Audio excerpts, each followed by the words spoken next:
Hello, everybody. We're going to get started. Sorry to cut the music off on you. I know people were jamming in their own spaces.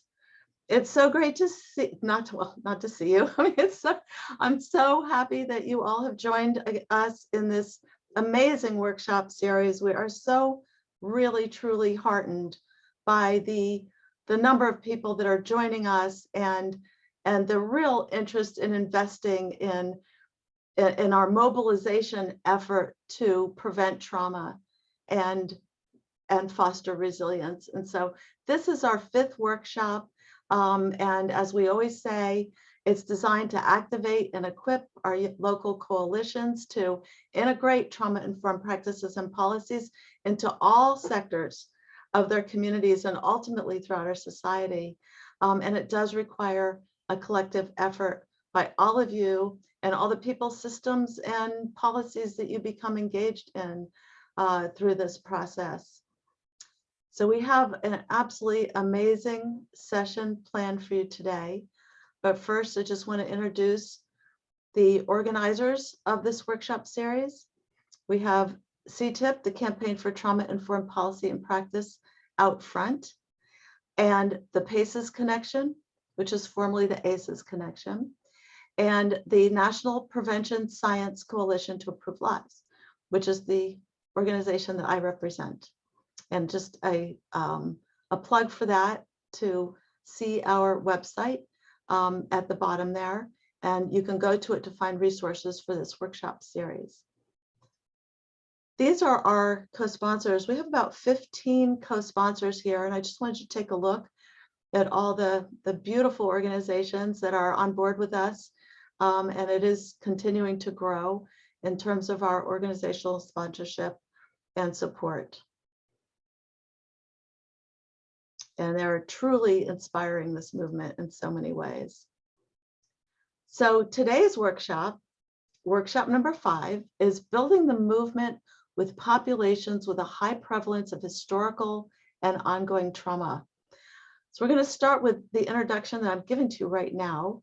And others are going to speak from PACES and from, well, PACES is going to start off the workshop, but 2 others from CTIPP, the founders and directors of CTIPP, are going to be speaking to you about the future. And then we're going to have this agenda where we're going to start with PACES, the CEO of PACES, Ingrid Cockhren, talking about historical trauma and racial healing. And then we'll go to Captain Joshua Strait, who will give us a lens through to the military families and the unique challenges that they experience as a developmental behavioral pediatric fellow. We also have Yolanda Thorne and Vici Baganathan, I hope I pronounced that right, Vici, with the Resilience Leaders Initiative, which is a social accelerator in rural communities. We will also hear from someone about violence interruption with the highest rates of gun in areas and the highest rates of gun violence in New York City, Kay Bain. We'll have a short brain break that Jesse Kohler will organize for us. Then we'll come back and we'll learn about mindfulness strategies for children with exposure to trauma in low-income urban schools and communities, led by Ali Smith of the Holistic Life Foundation. We also have Tammy Jo Dakota that will speak about the unique challenges of Native Americans who have experienced historical trauma. And then Dr. Susan Rose and Tom LaBelle will speak to us about incarcerated and substance-dependent parents and the intergenerational impacts of that. And then finally, a Share Your Story with Sherry Rickerson. And then we'll have a recap and we will talk more concertedly about the future. These are our next workshops. I want to just mention them now, mention them again at the end, but just for those who are joining early, these are our next workshops. We've added one, please take note, that will now happen on the 29th of April. So our next one will be with foundations. Following that, we will have a how-to session, how to activate and equip community coalitions. The one after that will address wicked problems. And the one after that will be policy and advocacy. So please make note. Our resource center is still under development. We've been getting so many wonderful resources. It's a lot of information to organize for your accessibility. So that is coming. And then finally, housekeeping. There's an important update. We are going to provide certificates of attendance to all those who do attend. We were hoping to have them available today. It probably won't be until Monday, but we will go back to all of the workshop sessions, including this one, and be able to send you a certificate for your attendance. As you already have noticed, you're free to chat with one another in the chat box. It provides a sense of community and connectedness for all of us, so please do feel free. But also note that any questions that are submitted to the chat we won't see, because what we see is a running tally of messages and we can't keep track. So if you have an actual Q&A, please go to the Q&A box to submit it. We try as best we can to monitor that. To some we apply in writing, to others speakers will address. The invitation link that you've been using for your workshops today, please keep it because it will be active for the rest of the workshop series. It's the same link. Please expect an email from us to complete a brief survey afterwards so that we can evaluate ourselves. The link to that survey is also on the website. We welcome your input. We have a breakout session generally after each one, and if the session ends too soon, the link to the breakout room can be found on our respective websites. So you can check that just in case you feel like you've lost a connection. And then finally, all the recordings, the handouts, the PowerPoints, the websites, and other resources will appear on our websites a few days after each workshop. So please feel free to check often. Okay, now I am going to go to the very Dan Press. I'm going to stop my share. Thank you again for joining.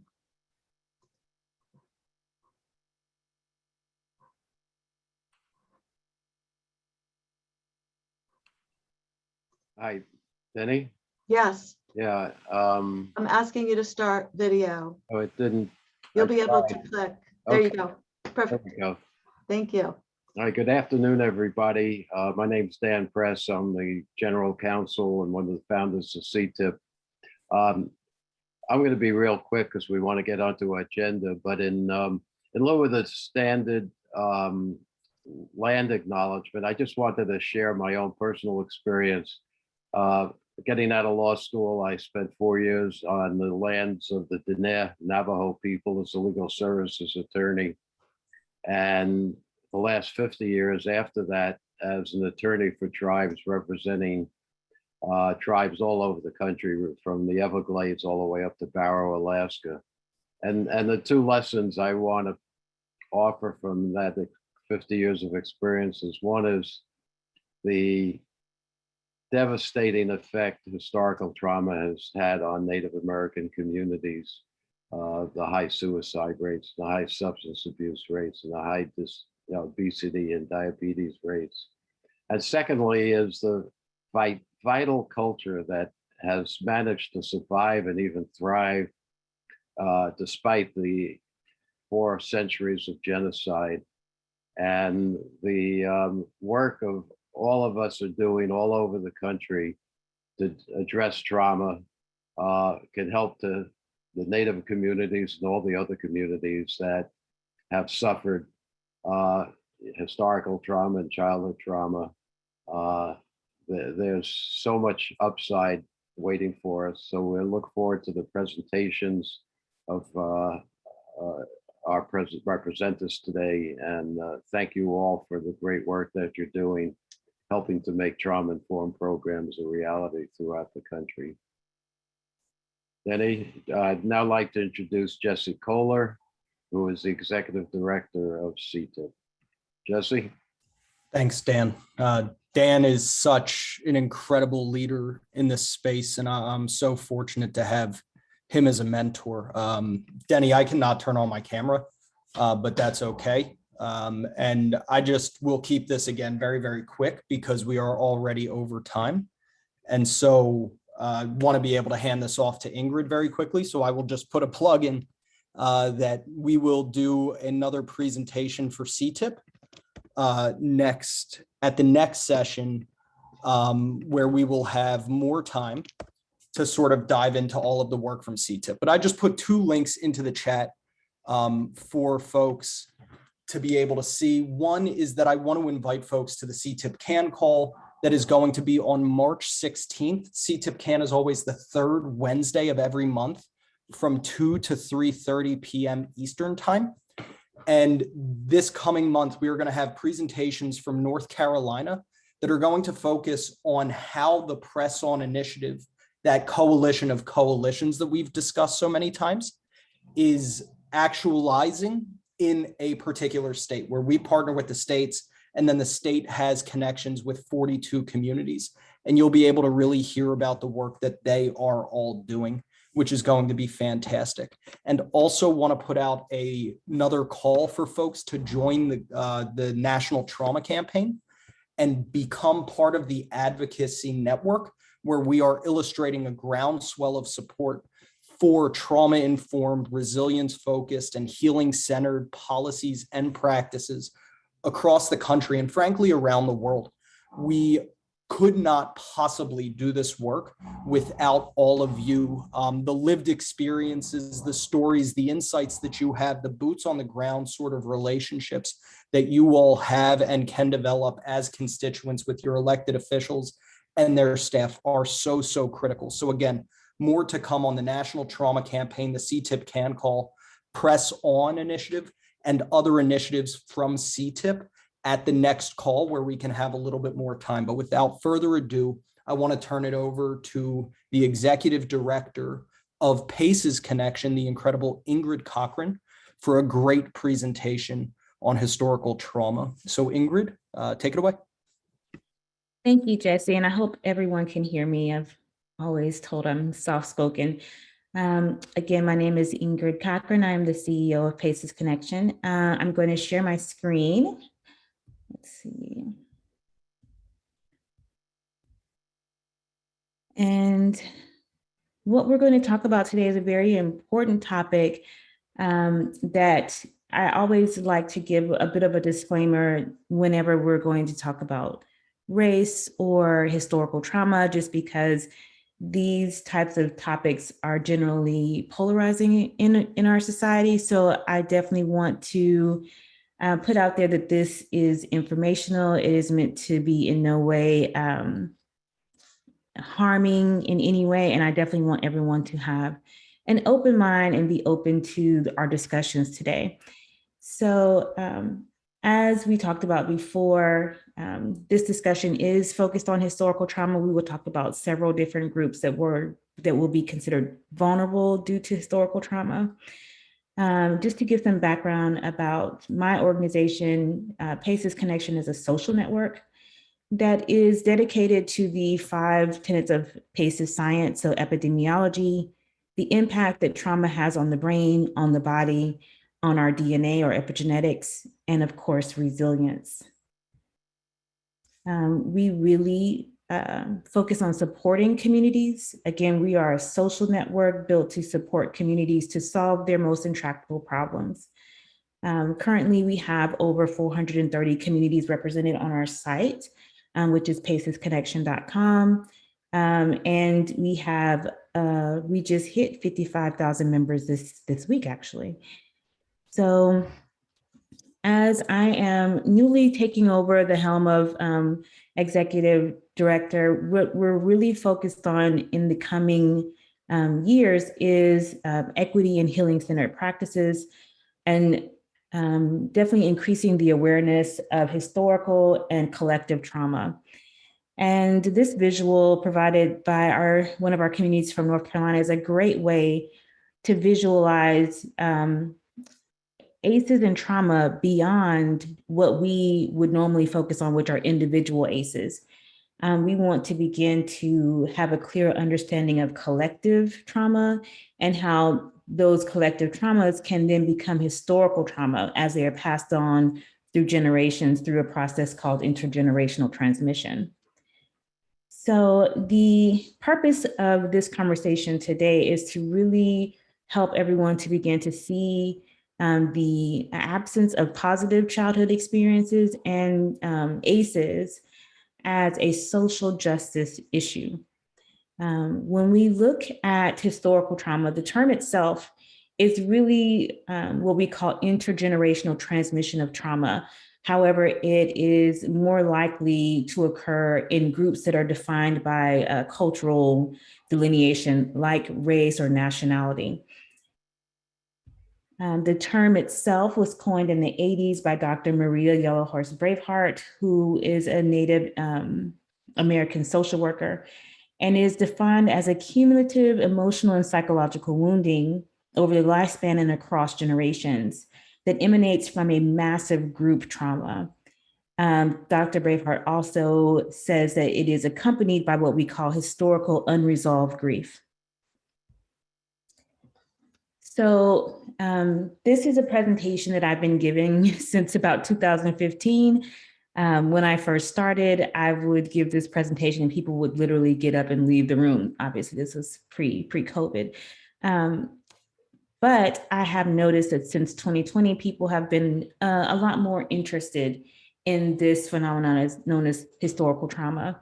Here you'll see that the groups most impacted are Indigenous or Native Americans, African Americans, specifically those who are descendants of American slavery, individuals living in generational poverty, members of the LGBTQI community, refugees, survivors of natural disasters and other widespread traumatic events, obviously children and adolescents because their age increases their vulnerability, war veterans, and then Latino and Muslim Americans. I have an asterisk near them because their historical trauma may be connected to more recent events like 9/11 or the discussion of immigration in our political spheres.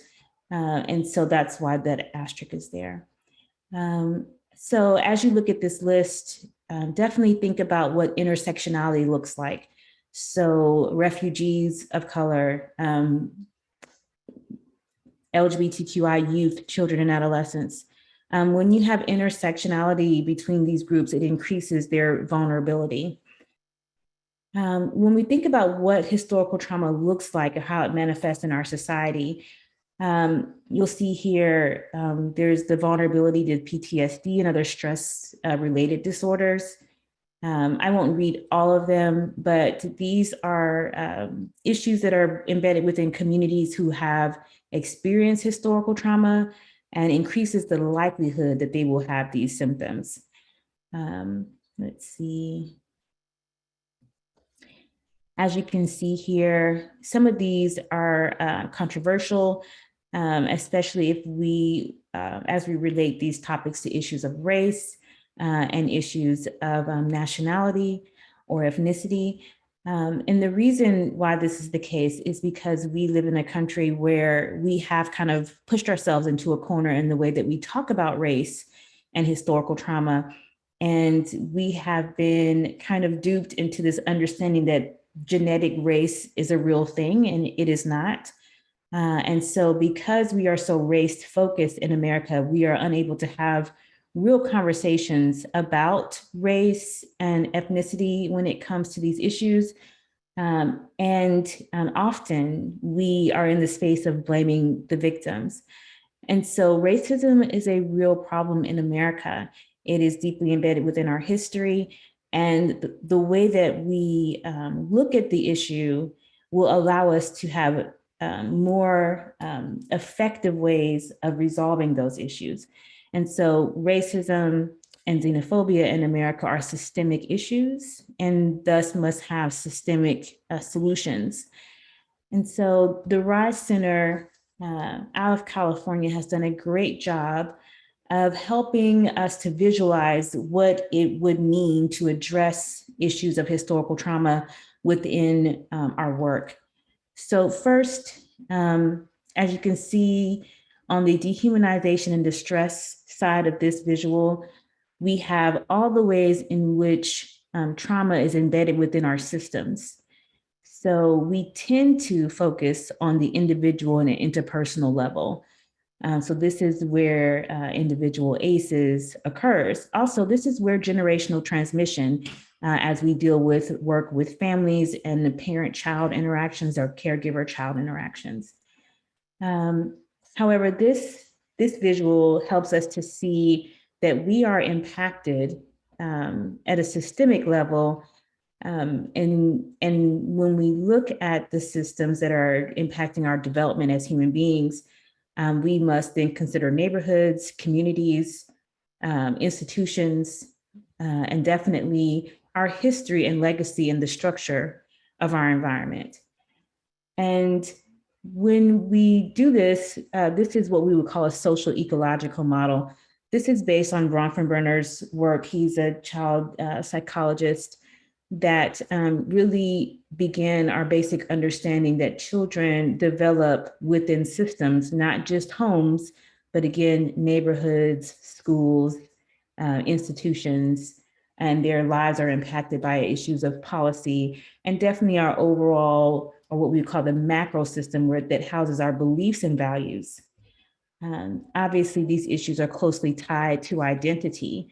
And in my work with PACES Connection, I have definitely pushed us forward in our understanding of how we address ACEs beyond just kind of our blanket strategy of all children, all families. The truth is that because of historical trauma, we need to have different strategies based on groups that have experienced high levels of trauma if we want to be equitable. So all children, all families as a strategy is not exactly equity, it is equality. Equity means that we are basically giving more resources and attention and higher level interventions to groups and families who have long been underserved and under-resourced because of racism and other systemic issues. And as you look on the other side of this visual where it says liberation and healing, this is where all of our work should reside. At the individual level, we need to honor the resilience and fortitude of individuals and families. At the community level, we need to build beloved community. And this is extremely important because when we think about community work, herein lies where we do the most work. One of the interventions that's listed under Build Beloved Community is a radical inquiry, and this is what we're engaging in today. This is making sure that everyone understands how systems work and how they are impacting us. And so if I give an example of an individual child that is living in a neighborhood that is mostly African-American, who may be experiencing high levels of gun violence in their neighborhood, who may be experiencing high levels of poverty and looks around their neighborhood and sees that the majority of their neighborhood looks like them. A child will see this and believe the messages from the larger society, which is that the reason for this environmental distress or atmospheric distress is because my skin is Black or brown. And that's not the truth. The truth is that the reason why some neighborhoods are impacted by higher levels of violence or poverty is directly related to policy and decision-making and the structure of the country that we live in. Policies like redlining and issues of housing discrimination are more likely to be the reason why certain neighborhoods look the way they do. If we let this child believe that their skin color is the reason why their neighborhoods are reflecting in this way, then we will then see the poor racial identity development in that child. What this means is that we need to engage in radical inquiry so that there's an understanding of how systems are at play, that racism is shaping our country, that racism is impacting our health outcomes, that racism is impacting our educational outcomes, and that this needs to be something that everyone is aware of so that we can actually address racism as opposed to having a narrative that everyone has the same potential to succeed in this country. And so you will receive this visual, and this will help us to think through how do we address issues of racism in our neighborhoods, and how do we have an equity focus when we are interacting with communities and individuals who have a historically traumatic background, and also individuals of any race that are dealing with intergenerational transmission of trauma. So I want to thank you for listening to this presentation. I'm going to stop sharing. I want to have some space to answer any questions that may come up briefly. I know that we're running a little bit behind, but again, thank you for your attention during this presentation. And if you want to contact me, here is my email address. I will also put it in the chat. Thanks, Ingrid. There are some questions in the Q&A if you can type out responses. That would be really great. But this was a great way to kick off, I think, the this workshop session. Please continue to put questions into the chat or into the Q&A that Ingrid can engage with. But our next presenter is Captain Joshua Strait, who is a developmental pediatric fellow with the Air Force. Captain Strait, turn it over to you. Yes, thank you, Jesse. And thank you everyone for making this meeting possible. As far as the disclaimer goes, I just need to say that my perspective, my views don't represent that of the United States military, any branch therein, or the Department of Defense. But I am very grateful to be here. I really enjoy my job working as an active duty officer in the United States military. I work at Madigan Army Medical Center in the state of Washington, and my specialty is in developmental behavioral pediatrics.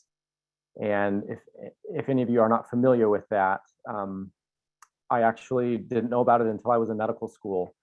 And my work, my passion for building resilience in families helped gravitate me towards this field. And I work with mainly families with children with special needs, and I diagnose, I manage, I try to administer or facilitate therapy within my sessions and counseling and to do my best to interact with these wonderful families that I work with. And because of this particular profession, I am exposed to all kinds of stories and situations that I had not imagined prior to me joining the military. So being a parent is stressful. Being a parent with a child that has special needs is additionally stressful.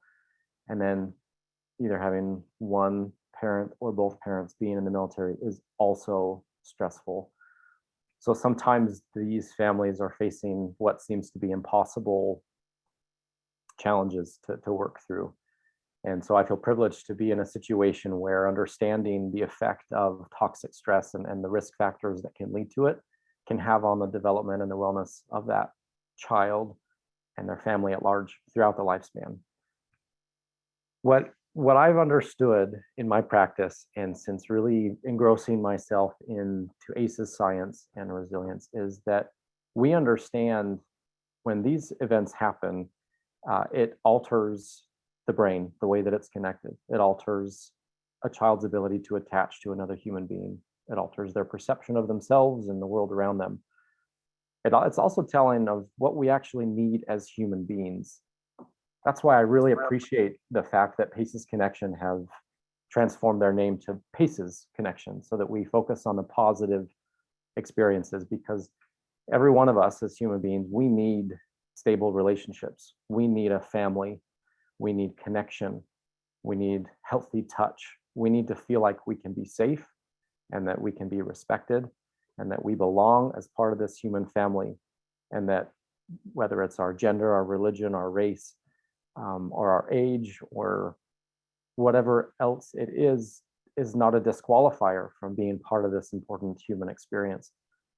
So in my practice, and I want to give some examples of what it looks like in working with military families, I want to focus on a strengths-based approach. So helping a family understand, let's build up particular events and connections and things that can really help your child and your family continue to move forward. As many of you are probably familiar with, military families are at high risk for stress that can lead to toxic stress, high risk for divorce, high risk for mental illness in the home, high risk for abuse, particularly around times of deployment, either before or after deployment. And obviously for mental illness in the home, if one parent or both parents suffer from PTSD. What we also understand from recent data is that a lot of those who join the military are more likely to have a history of ACEs. And we don't know exactly the explanation, but it just calls to reason that perhaps those who've experienced traumatic stress are gravitate towards something like the military that can provide them this opportunity to receive an education, to travel, to receive extra experiences, and to have health insurance, and to have something that they know they can provide for their family. So understanding that every family I meet with, I understand they are already at higher risk for having experienced a dysfunctional childhood themselves, and it helps me foster a lens of compassion in any conversation that I have with them. One thing I want to focus on too is that systems, just like Ingrid just said, thank you, Ms. Cockhren, for that, because systems perpetuate trauma. And that is in the world of medicine, and it's in the world of military. And sometimes I feel like the systems we have to operate in foster a sense of disconnection. And so the way they're employed increases disconnection. And in my role too, it almost feels like that system wants us to be more about someone who does something, to do something. And, oh, this family experienced this, what are you going to do? I found that being trauma informed is not so much about doing, but it's about fostering a human connection and engaging a family where they can actually engage their personal tools and their skills to be able to heal and go through a grieving process and move forward. Ultimately teaching that child that principle of adaptability and resilience and bouncing back. I think another thing, particularly in the military, is understanding what the mission is. And I remember in my officer training, we talked about the mission as being so important. And unfortunately, sometimes that mission is misinterpreted as job comes first and then family. I'm hopeful that more and more leaders within the military are recognizing that the ultimate mission is the families that we are seeking to serve. If we can build up each and every family, we increase our national defenses, we increase our health and prosperity and happiness and thriving and adaptability. And that's also, I feel like, part of my role is acknowledging the sometimes incredibly challenging tension that caregivers in the military have to hold of their duties to the United States military and also at home with their families. And recognizing that the most important work that they will ever do is within the walls of their own home. And as I employ that in my conversations, I feel fortunate enough to have experienced this softening of a weight on some of these family shoulders of, okay, I can better understand this tension that I'm holding, and I can feel equipped. So I want to give a couple of examples, and these are all recent and even some ongoing patients that I see regularly. So the first one is not a patient of mine. He's a gentleman who I actually met in an airport. He's not even working in the same military installation that I'm working at, but he was on his way home to his wife, who was critically ill. They've been apart for almost 3 years now because of his duty, because of his mission. He was called to a particular area to focus on training other soldiers. He opened up to me about the stress that he's under, and he hadn't slept for 3 days to try to get permission from his commander to be able to travel to his critically ill wife. And he told me that about 2 years prior, his wife had a miscarriage, and they wouldn't let him go down to be with her.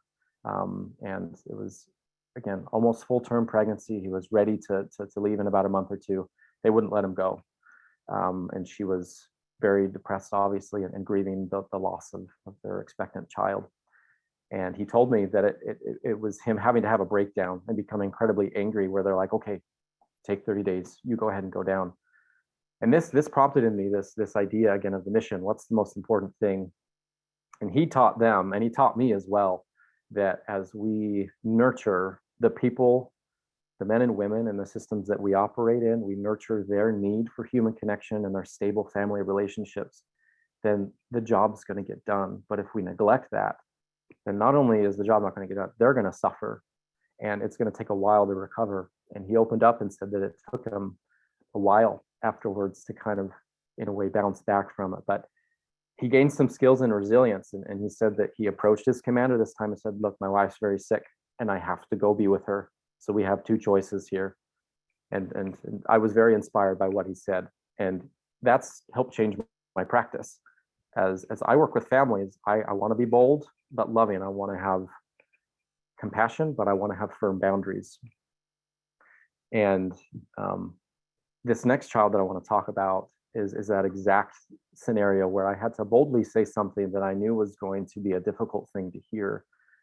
There's a family that I work with where I work with 3 of the children. They all have special needs, and one of which is incredibly medically complex and has multiple reasons for the family to be strained as far as visiting medical care often, the emergency room, subspecialists such as myself.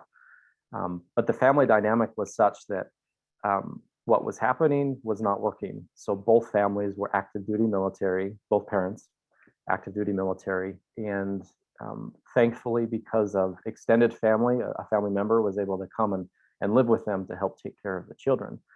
But while they're away to deployments and training, this caregiver would focus on these. There was a total of 4 children, 3 of them with special needs.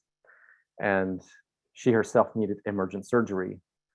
And not to make a very important story too long, but the command would not let the father take time off work to take care of the kids and spot his wife so she can visit the caregiver in the hospital. They refused to let him. Thankfully, the mother's command understood and says, yes, you can go home and be with your children. She was out for 3 days in the hospital after emergent surgery, but as soon as she got out, she had to go right back into taking care of these children, and the parents had to go right back to work. What I noticed on physical exam when I looked at 2 of those 3 children was they had severe tooth decay, and it was to the level where I needed to make a report. There were abscesses and rotting teeth that were coming out. And even though they had seen a dentist about a year and a half earlier, would generally recommend twice a year.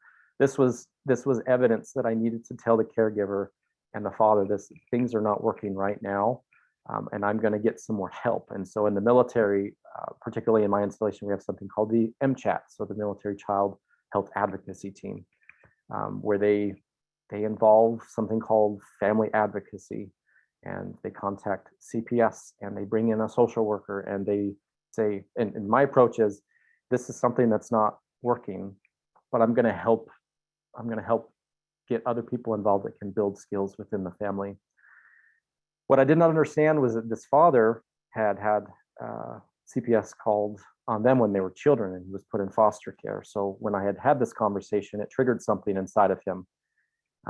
He does have a history of PTSD, both from the military, but also when he was in a childhood where he suffered significant physical abuse. He later told me that me even having this conversation triggered this thought, am I that horrible father like my father was? Is this doctor accusing me of neglecting my children like my father neglected and beat me?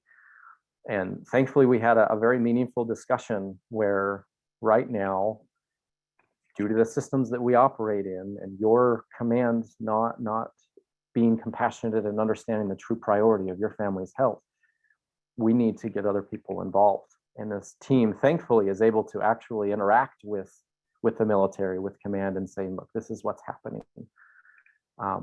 And then, of course, I was able to plug these kids into resources, which sometimes is needed, but not always. Because in my practice, I find the most important thing that I can do for that family is help them access the resources that they already have in place. And if they don't, I can make suggestions. Can I offer a suggestion? And I'll do it in such a way that I'm not telling them what they have to do. But I've learned the most important thing is to say, have you considered this? Some of the families I work with find that attending a religious organization, whether it's a church, a synagogue, a temple, or a mosque, can really help with a sense of purpose in the family and a means of communication and connection with others around them, and a spiritual endeavor and a spiritual health that's vital to all human beings. I'll even say, have you considered joining the YMCA so the family can regularly, exercise together and support children in basketball or swimming? And because I understand in the back of my mind and the training that I've received that a family that's more connected to others is more likely to bounce back from setbacks. The next patient that I want to discuss is, I will never forget him. Unfortunately, they had to, we call it PCS, so they had to move to a different station. But when I first met him, he was almost seemed psychotic because of his behavior.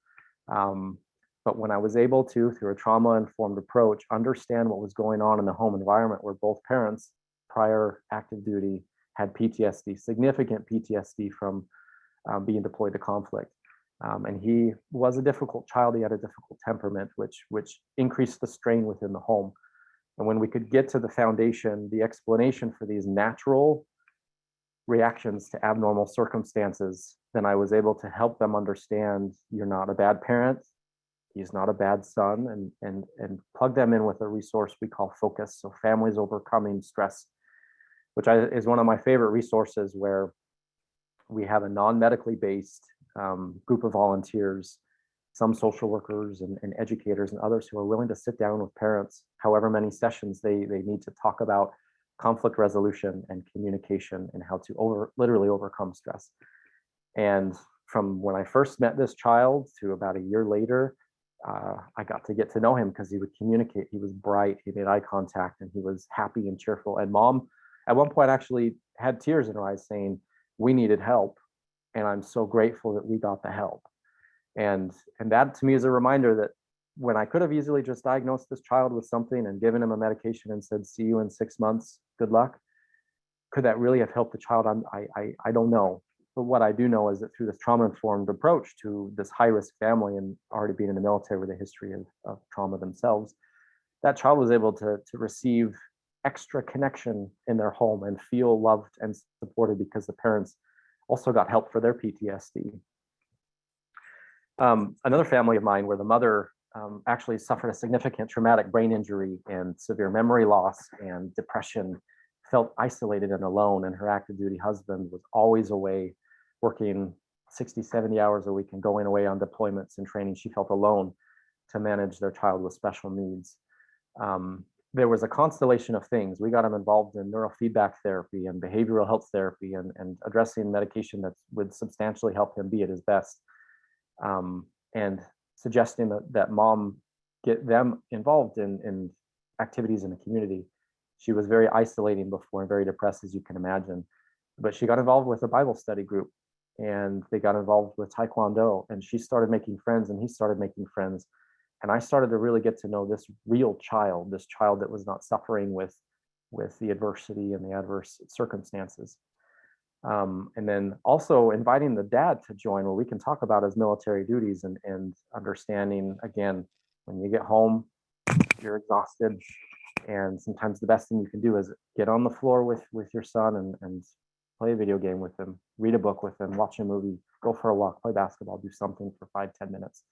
And they've been practicing that where they have special dedicated time for the child.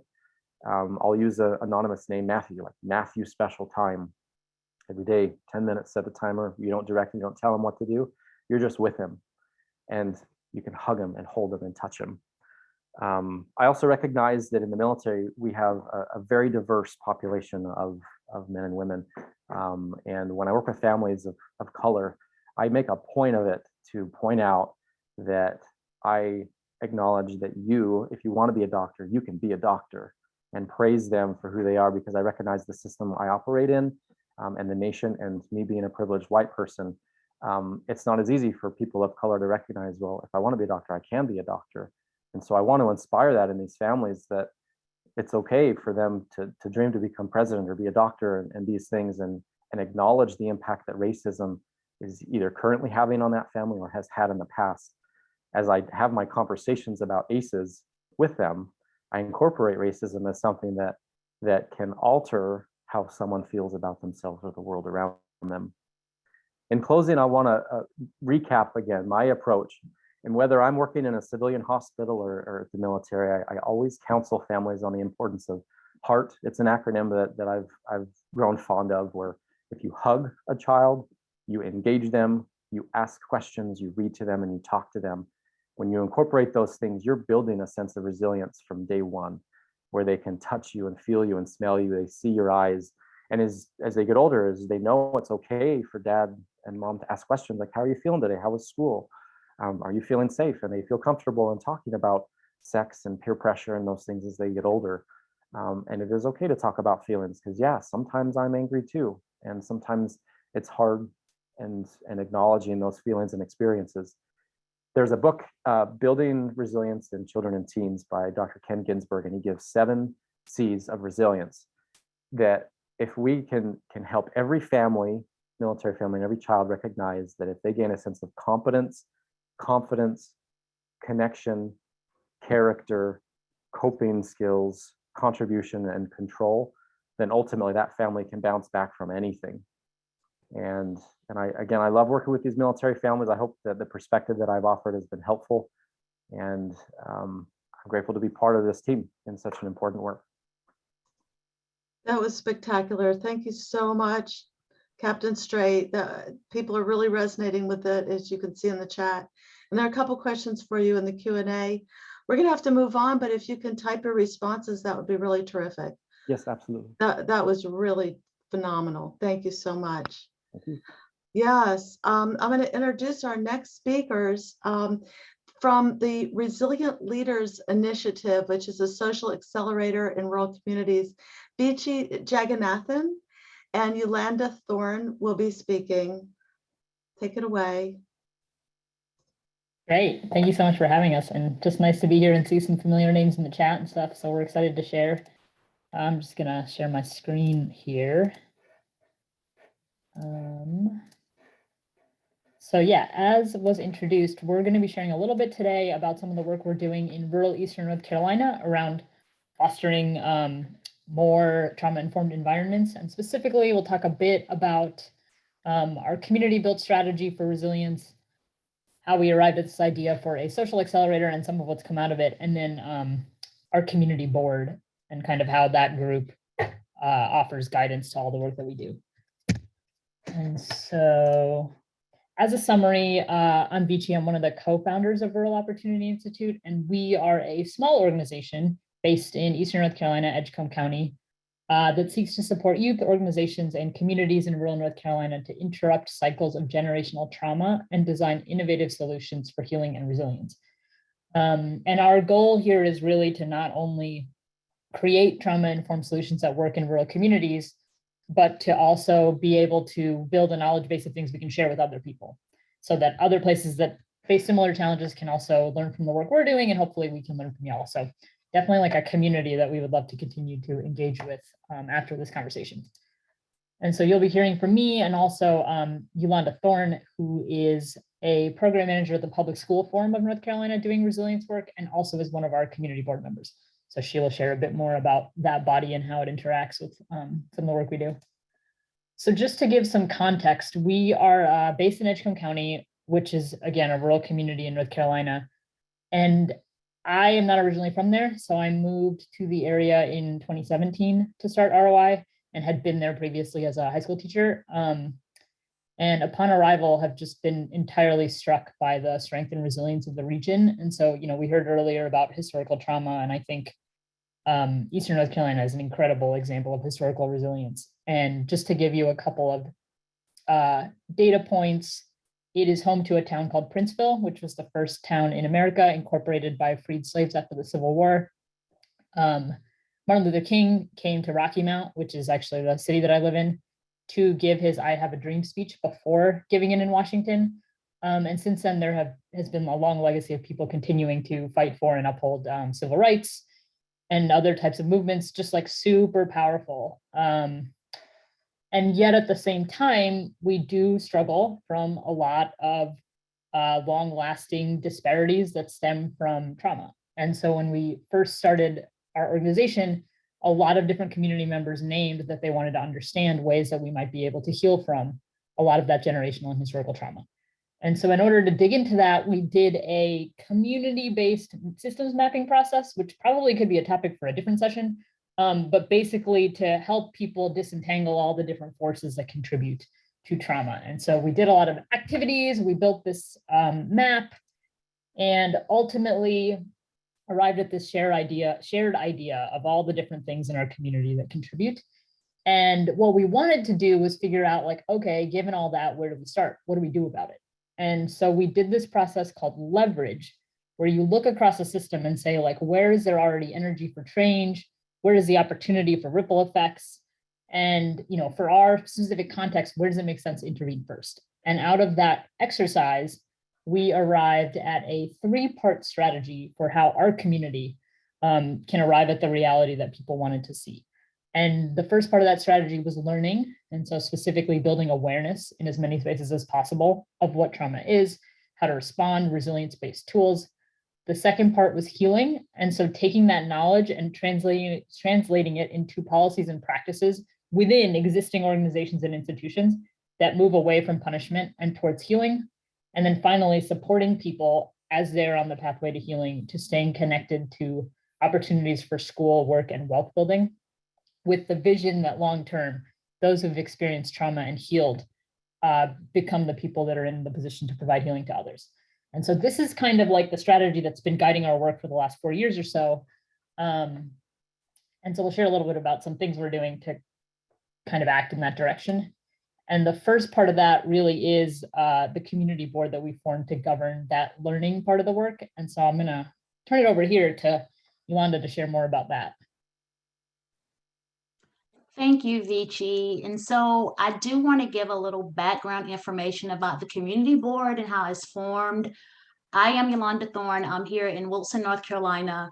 I worked 14 years in the public school system as a school teacher, and then 4 years as a school counselor. Currently, I'm employed as the program manager of the North Carolina Resilience and Learning Project, which is a whole school, whole child framework working with districts across the state to create trauma-informed learning environments that are safer mentally, emotionally, and physically for all children. But specifically, I'm here today as a board member of Rural Opportunity Institute. And although I'm using the term board member, like I'm sure we hear that term board member all the time, or community board. And I invite you just for a moment to think about what comes to mind when you hear a community board. We pride ourselves in how our community board was formed and what we represent. I know personally in my mind, when I thought about a community board, my mind immediately comes to people who are, I guess, delegated or selected or nominated by a district manager or nominated by a city council member. A lot of times people who are already in high positions appoint or nominate community board members, but our process was an open nomination process, which was very important to us. Our community board members are representative of the community. We like to refer to it as maybe a cohort of community members who are speaking from a resident's perspective. And our purpose is to hold the entire organization accountable for building a more trauma-informed, resilient Eastern North Carolina. And again, that's so important because we have been able to reach more people and be more impactful and reach a true diverse, just all-inclusive population of people by the way we formed our community board. For example, when we go out into the community, if there's a single mom, you know, who's pregnant and going through trauma, we have maybe somebody like that on our community board. You know, they are real life people who are probably immersed in some trauma themselves. Regardless of your background, you can be on the community board. We found that when we're working on community issues and we leave community out of that, we're not going to be very productive because we need to model what we're saying we represent.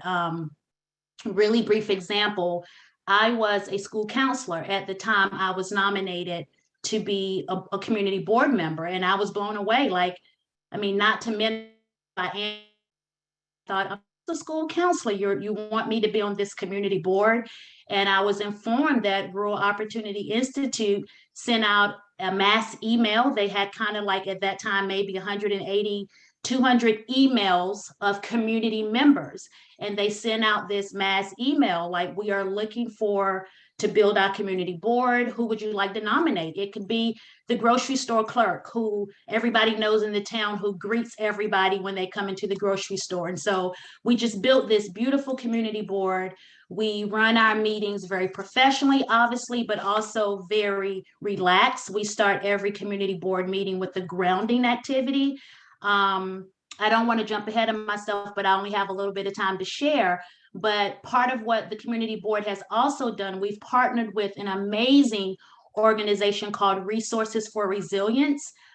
We have a program that we call REAP, which stands for Resilience Educator Apprenticeship Program. And community members are able to have a 2-day training where they're learning trauma-informed practices. They're learning the brain science behind trauma and resilience. And after attending that 2-day training, they have an opportunity to go to a 4-day intensive training, kind of like a training the trainer program, and become a resiliency educator. And at the time, I was a school counselor, but I also was a resilience educator. And so we learn all these great tools that we share with the community of how to heal, how to reset your nervous system. Like I can literally do a whole session on how impactful that is and how important it is to let people know that we are wired for a connection, and to let people know when you go through a traumatic event, how you respond is normal because of the way the brain science is. And so we start our community board meetings with grounding activities. A lot of our community board members are trained in Resources for Resilience. So we all ground together before we dive into community business. We are modeling what we're sharing out in the community. After we ground together, we usually start every meeting with the connection activity. We want to connect. We have this model of learn, heal, and connect. And so we model that even in our community board meetings. We may share encouraging words. We may share gratitude. We might watch a grounding video, but that's how we structure our board meetings as well. So yeah, I'm gonna kind of bring it in, but I guess my concept that I'm trying to convey to you all is that our community board has been extremely instrumental in how this has progressed throughout the community. We have 23 local leaders that have been certified as resilience educators, and we lead these trainings. We're still growing.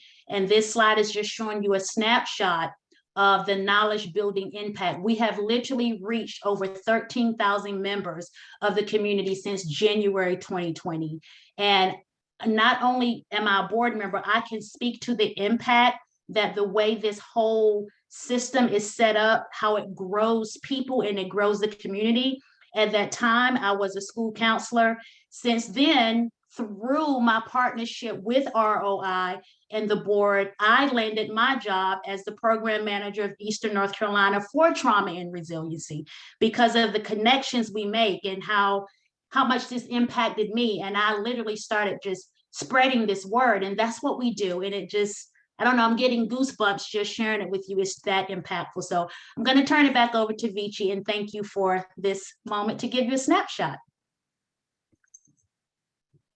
Awesome. Thanks, Yolanda. So yeah, after doing kind of through the guidance of the board, who really pushed us to understand which parts of the community to train, how to message the training, how to get people in, we've been able to reach a lot of community members. And what people started to say was like, the knowledge is helpful, but now we want to know when I go back to my organization and my job, how do I infuse this into the way that we are with people? Because people start to see through a totally different lens.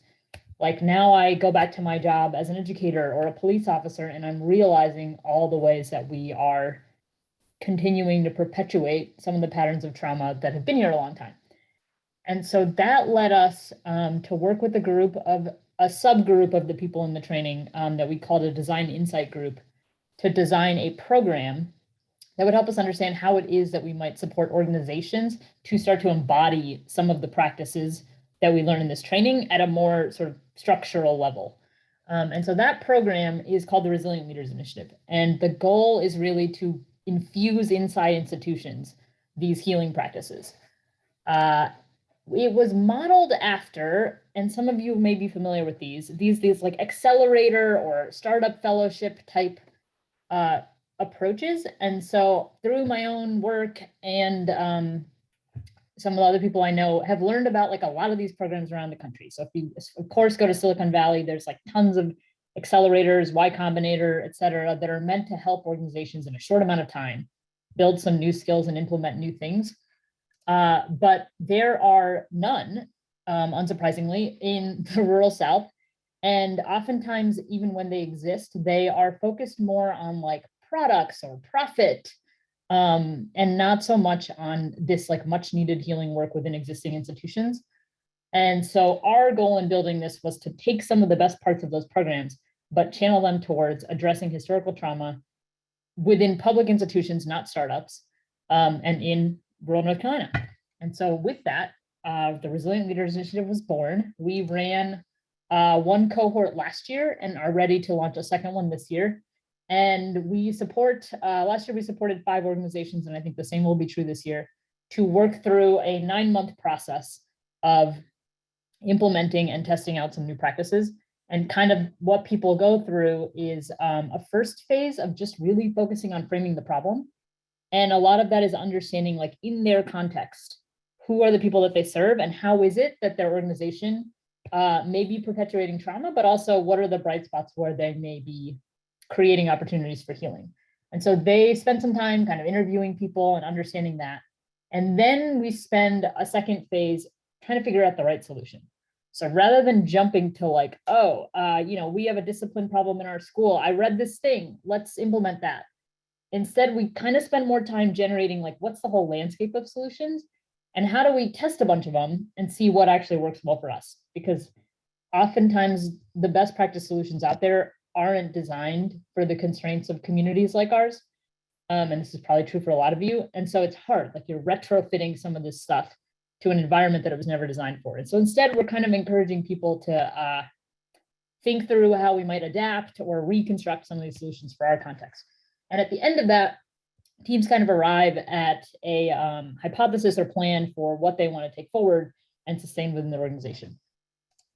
And so for an example, this past year, we supported the Hope Alternative School, which I'll talk more about their specific pilot, a middle school, the courthouse, and a large church called Word Tabernacle. And so this is some of the things that they piloted, focused on a lot of different challenges, including returning citizens from prison, peer counseling. This group was looking at the Latinx population and the LGBTQ plus population, which can be overly stigmatized in rural communities. And then Hope was looking at, supporting students in alternative school. And I want to dig a little bit more into their pilot just as an example. So all these teams kind of did the testing and arrived at some interesting solutions, which we can definitely share. But in particular, Hope realized a gap where they are sent students from all the high schools across the district who have been removed from learning environments for various disciplinary reasons. And when those students arrive, they often have some of the most acute mental health and support needs, but Hope doesn't actually have its own counselor. So they have no ability to provide services to students within their environment. And so what Hope did was figured out a way to hire their own counselor, and they are able to, within state rules, bill Medicaid for students who seek services from this counselor such that it pays for itself. And so through a bunch of work have started to piece together like how it is they can both provide services to students in a way that is accessible, that isn't stigmatizing. They've like renamed it. I don't think they call it a counselor. They renamed it, the position, to something else. They redesigned the intake form, but separately also figured out how to navigate the billing process, which you can imagine is like a major beast. And so there's a lot of paperwork that needed to happen on the student side to be able to access that stuff. And we've sort of been trying to design ways to make that easier. But ultimately, the hope is that a program like this could be one that other alternative programs across the state and potentially in other states with similar policies would then be able to replicate to fill the gap where we often don't provide mental health services in the places where they're needed most. So that's just one example, but our hope is to run another cohort this year and continue to come up with practices in these contexts that we could then share with folks like you all to replicate. So I think with the like 60 seconds that are left, just wanted to offer contact information. So if you're interested in funding or supporting public institutions in our community as they go through this process, if you're interested in receiving training from the group that Yolanda showed, or if you want to learn more about some of either the HOPE pilot or some of the other ones that people have been working on, please feel free to reach out to us and would be happy to share more. Yolanda, was there anything else that you wanted to make sure to share in the remaining time? No, I couldn't do it in like 30 seconds, so I better be quiet. I just get super excited when we talk about this. That's great. That was very exciting and very instructive in addition to being informative. So I'm especially excited about it because it's happening right here in my own state. So we definitely want to be able to work together and expand and scale the initiatives that you're working on. It was really, really excellent. Thank you so much. There may be questions for you, so if you would please check the Q&A. And there have been just a lot of really terrific comments in the chat. So thank you. Okay, I am going to bring Kay Bain into the Zoom room. Hi, Kay, how are you? Hello, thank you for having me. Absolutely, great to see you. So this is Kay Bain. He's going to talk about his violence interruption work in communities with high rates of gun violence in New York City. So Kay, take it away. Let me know if you need anything, okay? I'm right here. Let me get my screen Okay. together so I can share. Yep. I'll stay on until you're set.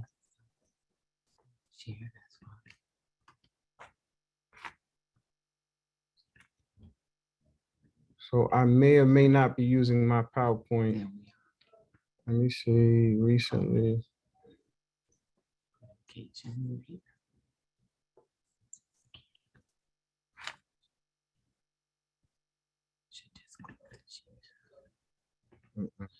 We're all good. We're all good. Okay. You see a share screen green button at the Yeah, bottom? I'm in it. I'm actually looking for the document that my team prepared see. for me Okay. moments ago. And Yes, I don't. thank I you, don't see it. Susan. Susan says we've all been there, Kay, so no worries. That's all. Someone from the audience. Or they're all saying it's all Okay, good. it's okay. All right, so let's proceed. So my name is Kay Bain. It's a privilege, pleasure, and an honor to be with you. I am the founder and executive director at Community Capacity Development 501c3. We are a human justice and healing organization located in New York City, but working nationally towards transforming lives and specifically in communities of color. Our mission is to uproot systemic challenges. Let me start from the beginning and go back. Around 2009 or 2010, I had the privilege of working as a legislative and budget director in New York City Council. At the time, we got a $4.8 million investment from then Speaker Quinn. It was not an easy amount of money to get or an allocation to retrieve, but we did.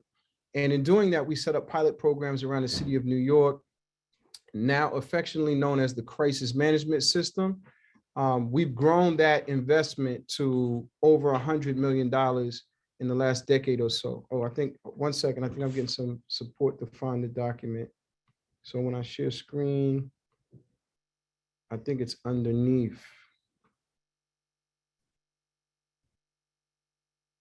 It's all right. I'll run through it off memory. So again, Crisis Management System, 2010, 4.8, close that, $4.8 million investment to $100 million, 5 pilot locations that then became now, I think, over 50 to 60 organizations that my group provides training, technical assistance for around the city of New York. Again, we work in Miami, North Carolina, et cetera. But what do we do at CCD, at Community capacity development, this incredible human justice organization.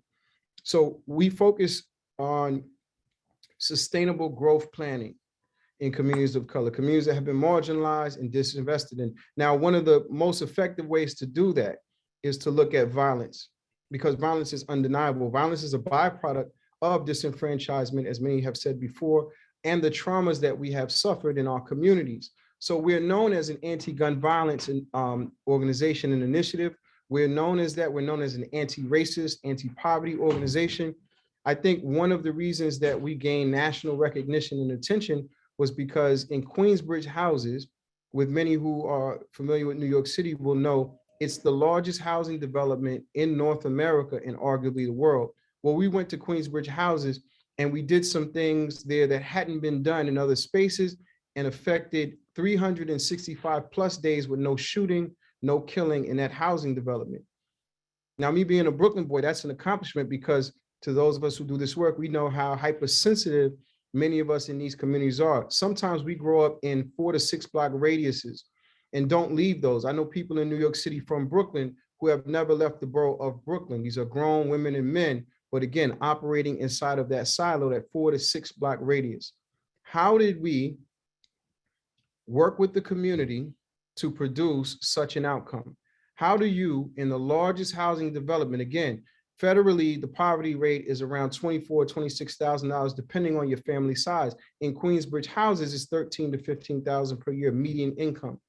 Look at the fact that the wealth gap in white and black families. In a white family, average median wealth is $142,000. In black families, it is approximately $11,000, right? With this type of hyper segregation that exists, unfortunately, in 2022, what steps did we take to make ourselves the most effective human justice site in the city of New York and now nationally recognized? So first thing we did, and I heard presenters before me talk about the importance of need assessment, of going into communities and asking the right questions and listening. Something as simple as that, I think my group, in terms of being community capacity development, in terms of being organizers, we really take pride in our ability to listen and to work from empathy.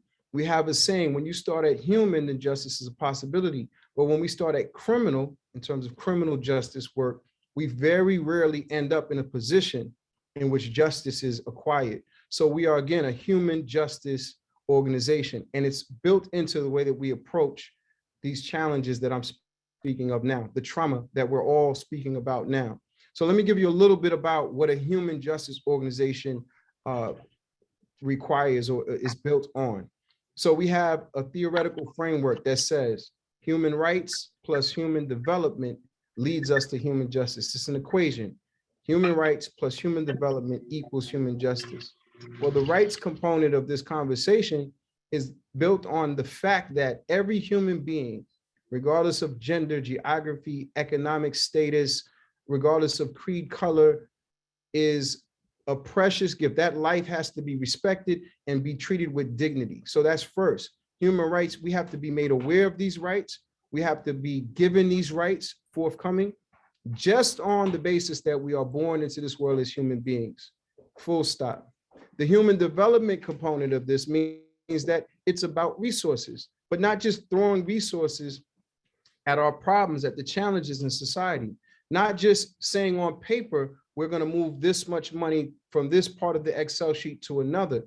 The development component of our equation talks about how specifically those who have been removed from opportunity, removed from access, removed from power are positioned in those exact positions, not to be at the table, to lead the conversation at the table. So again, human rights plus human development leads us to human justice. We also have a methodology that's called CSI, and that deals with community empowerment as a component. It deals with system change and individual transformation through direct services. And what's interesting about our methodology, I find, is that it requires us to approach these three distinct areas simultaneously to be most effective. So in any initiative that our organization leads, you will see a component focused on, if it's policy work, research, you will see community empowerment at the helm of what we do, simultaneously working on system change, which is policy, legislative work, research, and also the direct services. So we do those three things and we do them very well at the same time. When I look through history to find effective movements and change where it was needed, I've noticed, and we've noticed, that these three things, these three areas have to be intersected intentionally for the work to be effective. Something else I say, I think recently, big news for us, because we've been replicating our work, again, in counties and cities and states around the country. We've been doing a lot of this work pro bono. We see organizations that need help. As our name kind of implies, we're about developing the capacity. So we'll go to organizations and we can teach human justice, which is one of our trainings. We can teach and train in diplomacy, which is a specialty area for us. We can teach and train in these areas, but also there's the back office work that has to be done. And some of our leaders in our organization, like myself, had the privilege of working on a $90 billion budget as city council for many years. So we bring some of those experiences of the behind the scenes that smaller grassroots organizations like ours need, and they need to be built internally for greater capacity. When we, again, touch into supporting organizations and communities of color, we are there from a position of empathy to listen, to learn, and then to suggest and recommend the proper support. And I just want to highlight the word support because I think it gets used a lot. Terms like support and engagement get thrown around a lot, but they're not really happening in ways where we can see the maximum effectiveness. I think in this work where we're dealing with people who are traumatized and there's intergenerational oppression that people are struggling and fighting through, we have to really be honest about what support looks like. And support looks like what it should look like from the position of the persons being served. So again, myself, my story and where I come from to do this work is a survival mode mentality. I'm someone who did not have much, came from a community where violence was the norm. And so now I work in communities where you are 7 to 9 times more likely to be shot and killed on a daily basis. And we go in with our lived experience as what we call real models, not role models, but people who have been through some struggle themselves. We can share from a position and a place of, you know, this is what I've experienced. In addition to the research, in addition to the academic support, we're coming from a place where empathy is key and central to the work that we do. I want to be mindful of the time and leave time for questions. But I just want to leave you with this. A couple of weeks ago, I got a call from the White House, and Joe Biden, well, actually his representative called and said, Fishbein, the president would like to speak with you. So I said, well, put him on the phone. And they said, no, not like that. He would like to sit down and have a conversation with you about the work that you've been doing in New York City, but around the country. And I said, okay, instead of us going to the White House, would he mind coming to the projects, to the housing development, where I've done a lot of my work, or to the school that is in the ghetto where I've worked for the past 6-7 years. We had a school, PS 111, that went from failing on all levels of measurement to now being one of the most successful schools in New York City on all levels of measurement. And so they agreed. And so about 2 weeks ago, I met with President Biden in New York City at a school that we work with the young people. Again, there was extreme violence in this area and in the school building over 5 years. It no longer is the major challenge that it was. And so I was supposed to speak with Biden for about 20 minutes about our work, our model, how we replicate it, and what we have to offer the country. We spent over an hour on live television worldwide talking about human justice and healing from the perspective of those of us who lead at community capacity development. The following week, I was training groups of probation officers in the city of New York, and we got a call from Obama, who said he would like to open or close and give remarks at one of our trainings, a virtual training. I said, he can give the training, opening, he can open it, he can close it. But all that to say, the attention after a couple decades of this work in growing the crisis management system and now building what we call the Human Justice Network, where we're looking for Black, Brown, Indigenous, people of color, marginalized community group organizations to be leaders with us in this work. It's our time. And so the attention is now coming, and we are prepared and ready to replicate and to put our learnings and lessons and better practices out to the world. Last thing I'll say, I spent the month of January writing a manuscript that I want to give for free in June called The Elected Officials Guide to Understanding How to Completely Stop Gun Violence. An elected officials guide on how to stop gun violence, not reduce it, not, send it back in the other direction, how to completely stop it. And I'm saying that in full confidence because we've done it. We know what's required and we've demonstrated. At this point, it's evidence-based. So I want to thank you. I'm going to stop there. I want to thank you all for your time. My name is Bain, and Community Capacity Development is my organization. We are building what's called the Human Justice Network. Thank you. Any questions, I am available. Okay, thank you so much. That was an incredible presentation. Your leadership in this space is so appreciated. You're getting a lot of love in the chat if you want to read through those. And there's also some questions in the Q&A. If you're able to type and respond to those. Any other questions that folks have, please do put them in the Q&A. The chat really does move quickly, and I'll agree with Tamara. No slides were needed at all. You spoke through the subject matter so well. If you're able to share those slides, we're happy to put that into our resource center that we are developing for all of the workshops.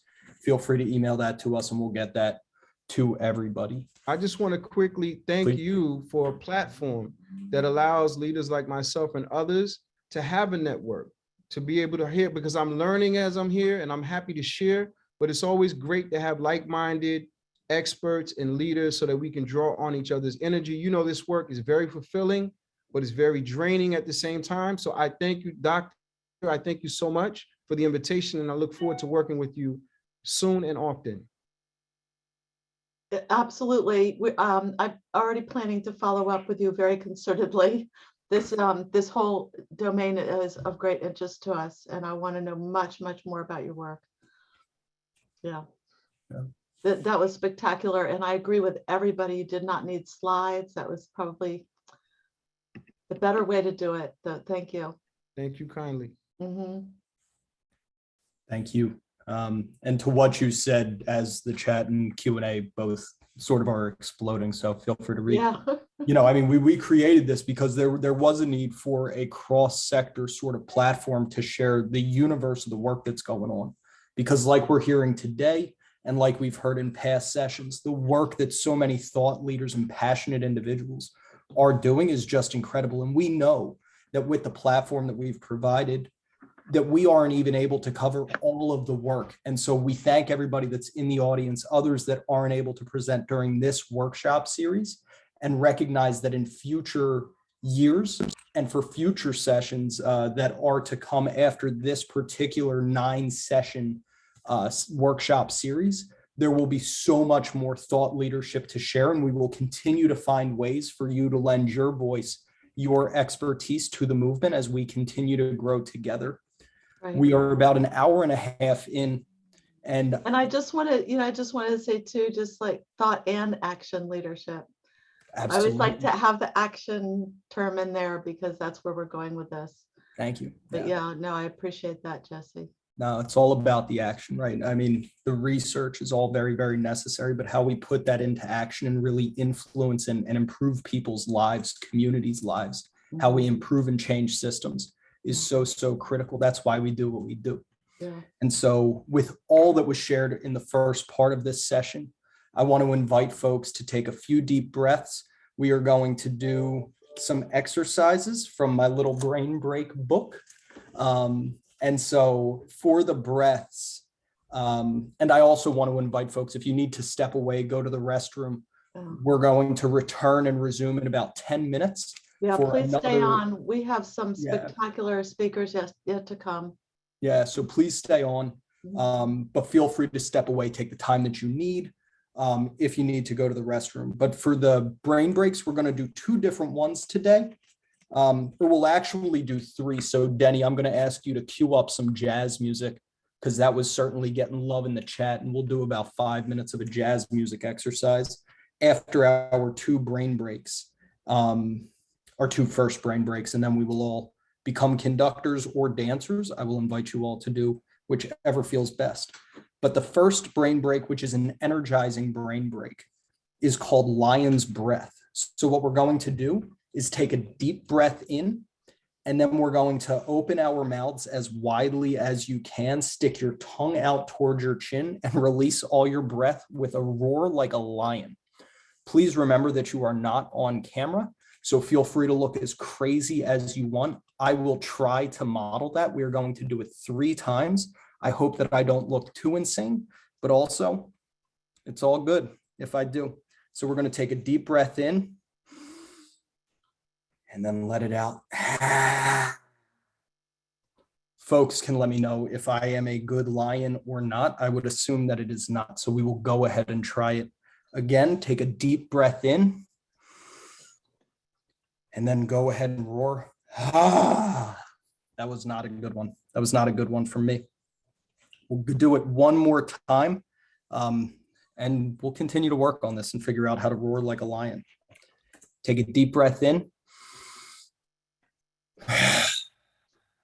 Nah.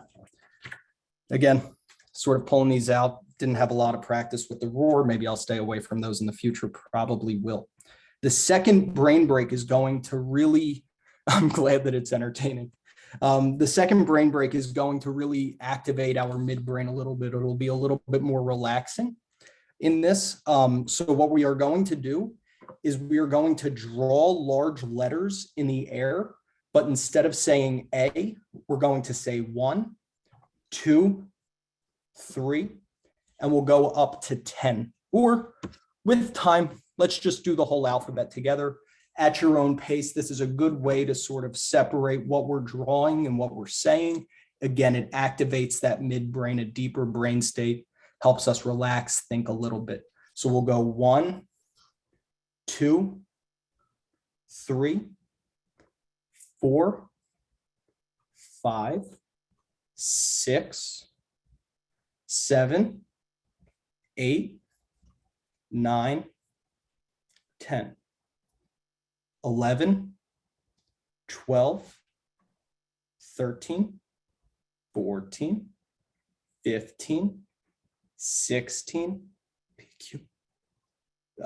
17, 18, 19, 20, 21, 22, 23, 24, 25, 26. Again, that's an easy activity that you can do with students, with anybody else. It really helps to calm and regulate. I hope that you found that as well. And then for the rest of our brain break time here, or for the next 5 minutes at least, I'm going to ask Denny to put on some jazz music, and we can do one of 2 things, or again, you can take the time as you would like. I invite anybody who wants to get up and dance, move around to the jazz music.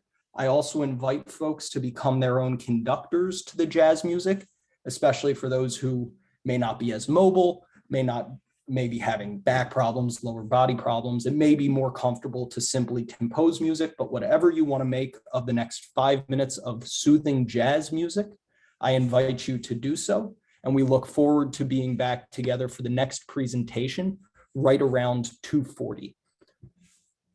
So Denny, if you don't mind starting the music, that would be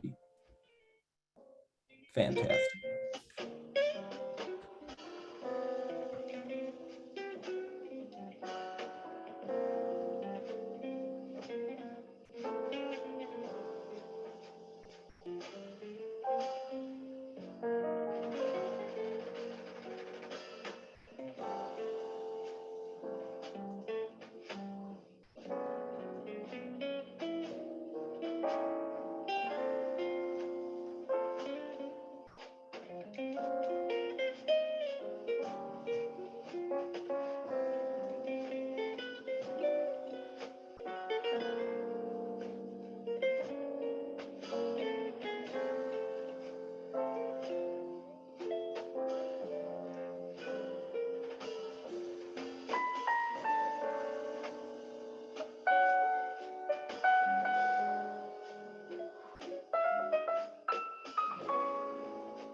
I want to invite folks to start coming back to the session. If you're still dancing, feel free to continue to dance through the music. Denny, I'm wondering if you want to join me on screen and begin to introduce the next presenter for the session. Yes, he's coming. Ali, is this a good time? Well, we have 3 more minutes. Let's wait the 3 minutes. I'm good, Denny. Are you? I mean, we do have 3 Yeah, I'm minutes, so just to stick. You know, with I this. mean, I'm not gonna make it home in 3 minutes. So I gotta. Actually, I'm parked in the church parking lot. And there's actually a hawk sitting right in the tree right in front of me, so I got a good view. Oh, Oh, that's beautiful. that's a sign of hope. That is a good omen. Yeah, right. Yes. Right. Yes. Well, so you are due to speak in 2 minutes, so I just want to wait Okay. another couple minutes while people roll back in.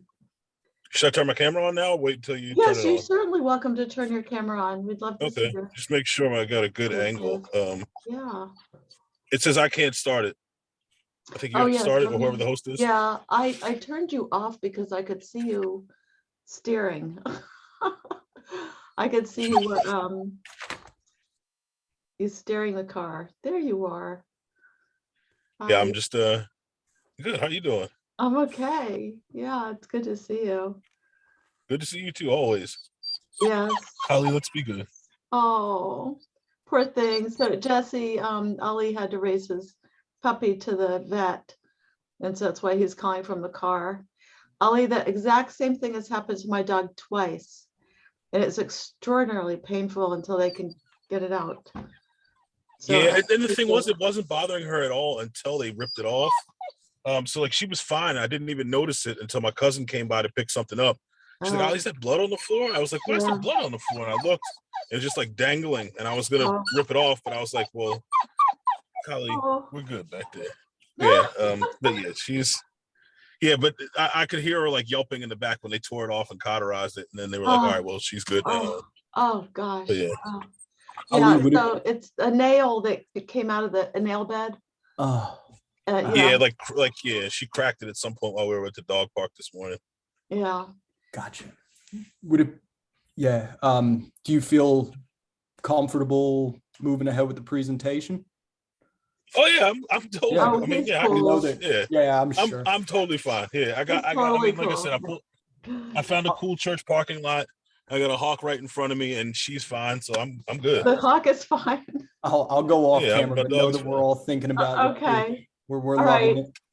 I'll get started then, Jesse, and introduce Ali, my bud. Ali Smith, we've known each other for how long? It's been a 15, long 20 years? time, Denny. 20 years. Pushing 20 years, yeah. Pushing 20 years. So my favorite people in the entire world. So for everybody else who is listening, because we're just having a chat here, this is Ali Smith, and he founded and directs the Holistic Life Foundation in Baltimore City. And he will tell you about his work in Baltimore and around the country and in other countries, I assume, and with bringing mindfulness to children with a high rate of poverty. Children who live in poverty for the most part and have a high rate of trauma. So Ali, I'm going to turn my video off and it will just be you, okay? Okay. I'll be in the background if you need anything. All right. Okay. Okay. Do I need to save some time for Q&A at the end, or do you want me to? You can do whatever you want with your 20 minutes. So if you Okay, want I'll to probably stop leave the last early, 5 we can minutes do Q&A. Yeah, that'll be fine. Yeah, I'll probably leave the last 5 minutes for Q&A. That's cool. Okay. Okay. So hello everybody. I'm Ali Smith. I'm like I said, I've known Denny for about 20 years now. We go way back. So it's good to be joining her here. Actually, that's about the time we started the Holistic Life Foundation. Actually, 20 years ago, this month was when we did our first programs. My brother and I and our other co-founder, Andres Gonzalez, started the Holistic Life Foundation fresh out of college. Me and my brother grew up with meditation in our home. We grew up in West Baltimore, right where actually the Freddie Gray uprisings happened at a different time for Baltimore. I think pre-crack, where it was like a really it was a neighborhood. There was a lot of love there. There was a lot of support there. You knew everyone. So there wasn't when I grew up in Baltimore, it wasn't as traumatic as it is now for kids growing up in Baltimore. But I did have the yogic base. Meditation every morning before school was just how my dad made it. I mean, me and my brother didn't really have a choice because he was like a basketball coach and a teacher, and he was pretty strict. So meditation was something that we did every morning without question. So we got out of it after our parents got divorced, and then later on in life got back into it as we were finishing up at the University of Maryland. We saw how much the practice affected us, and we wanted to share it with other people. And I'm sorry if you all hear my dog in the background. She's a little antsy from running out of the vet. Yeah, we wanted to share the practice with as many people as possible. So we started the Holistic Life Foundation. And when we did, we weren't really sure who we were going to serve or how we were going to serve them. We just knew that we wanted the mindfulness practice to be a part of it. That might be a good move. She doesn't like the front seat though, so it's gonna be a little difficult. And plus she's like 61 pounds now, so that makes it a little more difficult. But yeah, we started with a small after school program, actually because of our mom, the one that introduced us to Denny. She was running this program called Paths, promoting alternative thinking strategies, run by Dr. Mark Greenberg. And actually, I'm gonna step out of the car. Run by Dr. Mark Greenberg. And the way it worked was the principal there actually, can you all still hear me? Yeah, you're coming through well, Ellie. Yes, all right, cool. All right, so yeah, so Dr. Mark Greenberg was running the PATS program, or he has the PATS program. My mom actually started working for the program at a school called Windsor Hills Elementary School. And while she was there, the principal came to him and was like, hey, she saw myself and Andy Gonzalez, our other co-founder, picking her up from school like on most days. She's like, well, what are you guys doing? Can you guys coach football? We decided to do an after-school yoga program instead, which yoga was close to our heart. And we started there. From there, we moved on to, like doing more programs around the city and serving other populations. I think our first population outside of schools is in drug treatment centers. Because Baltimore has historically had a huge problem with drugs and drug abuse for many reasons. And yeah, so we went from there, and then the organization started to grow from there. It definitely brings inner strength and peace. I think that was one of the things that we saw and wanted to share with other people. Because, like I said, when we moved back from college, we moved into the neighborhood we grew up in, actually the house we grew up in, and we noticed that it was one of the most dangerous neighborhoods in the United States at the time we were living there. We don't live there anymore, but we were living there at the time. And it was one of those things where, like our friends would come out and see us, and we were dead broke because we had just started an organization. We were just starting a business. We were living in that neighborhood, which was home to us, so it didn't really bother us. But we had this sense of peace about us. And our friends would wonder, like, well, how are you all this, like, happy, like inwardly and outwardly, and you guys are broke and live in this neighborhood? And we were like, well, you're miserable and you've got money and live in a nice house, so there must be something to this. So I think in the beginning, we didn't really know what trauma was. We thought there were just a lot of bad kids. I mean, we had no experience working with kids before we started the Holistic Life Foundation.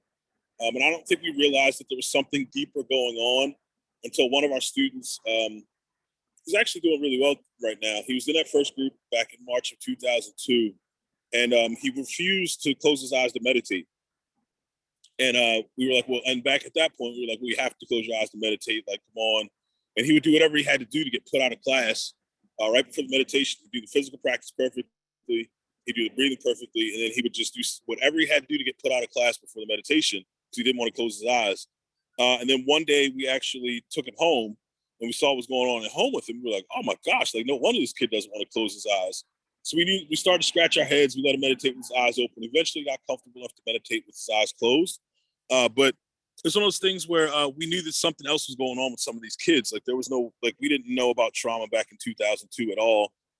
So we were just trying to be trying to figure out things that we could do to support the kids in the practice in a way that felt comfortable for them. I guess we were trying to be trauma informed before trauma informed was a thing, because we just cared about the kids and we loved them. We wanted to help them. I think from there we started moving into more school-based interventions that were whole school. Particularly our Mindful Moment program. It's a viral video that keeps popping up about turning detention to meditation.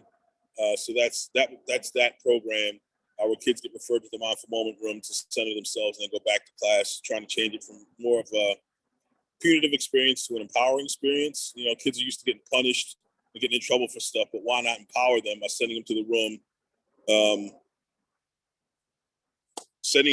and letting them see questions.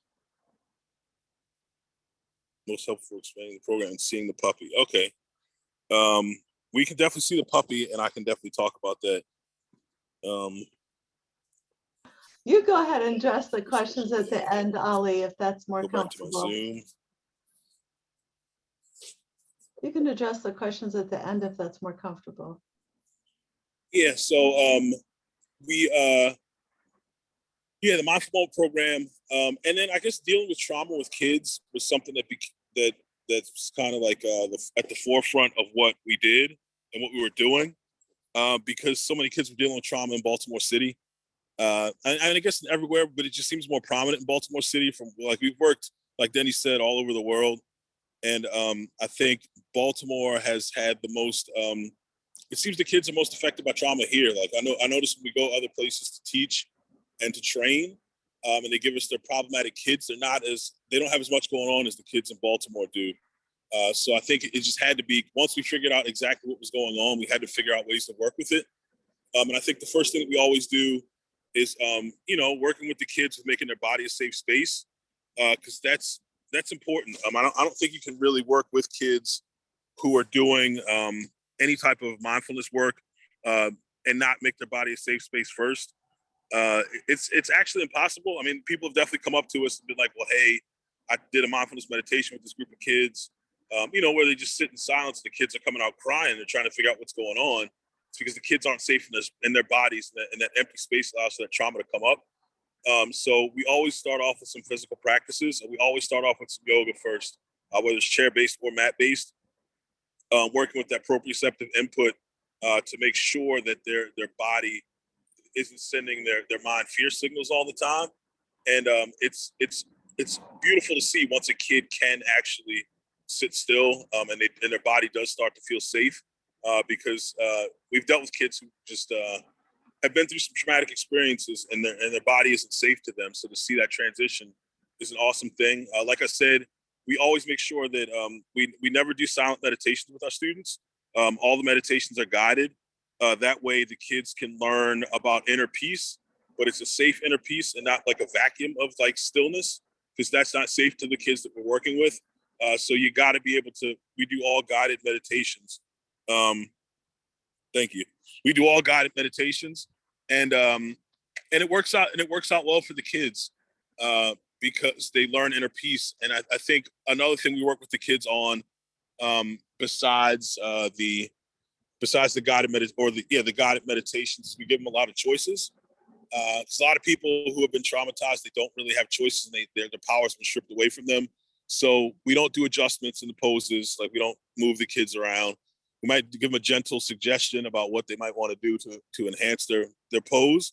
But we don't do physical adjustments, just because it's taking the power away. We use a lot of reciprocal teaching, because it helps the kids, again, with empowerment and self-esteem. Like, the kids come to the front to lead. So like when you come to our programs, you see the kids leading a lot, and it actually helps to take ownership of the practice. And that's the way we've been most effective at bringing the practice out into the community, is through the students that we teach. Like, without a doubt, there's always students that go home.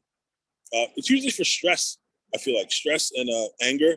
Like, if their parents have had a rough day, they'll take it out. They'll try to take it out on the kids. But our students are smart enough to be able to identify what stress and what anger look and feel like, and they'll stop their parent and sit them down and breathe with them or meditate with them and lead them through the practice to kind of nip it in the bud before stress or anger goes downhill towards the kids.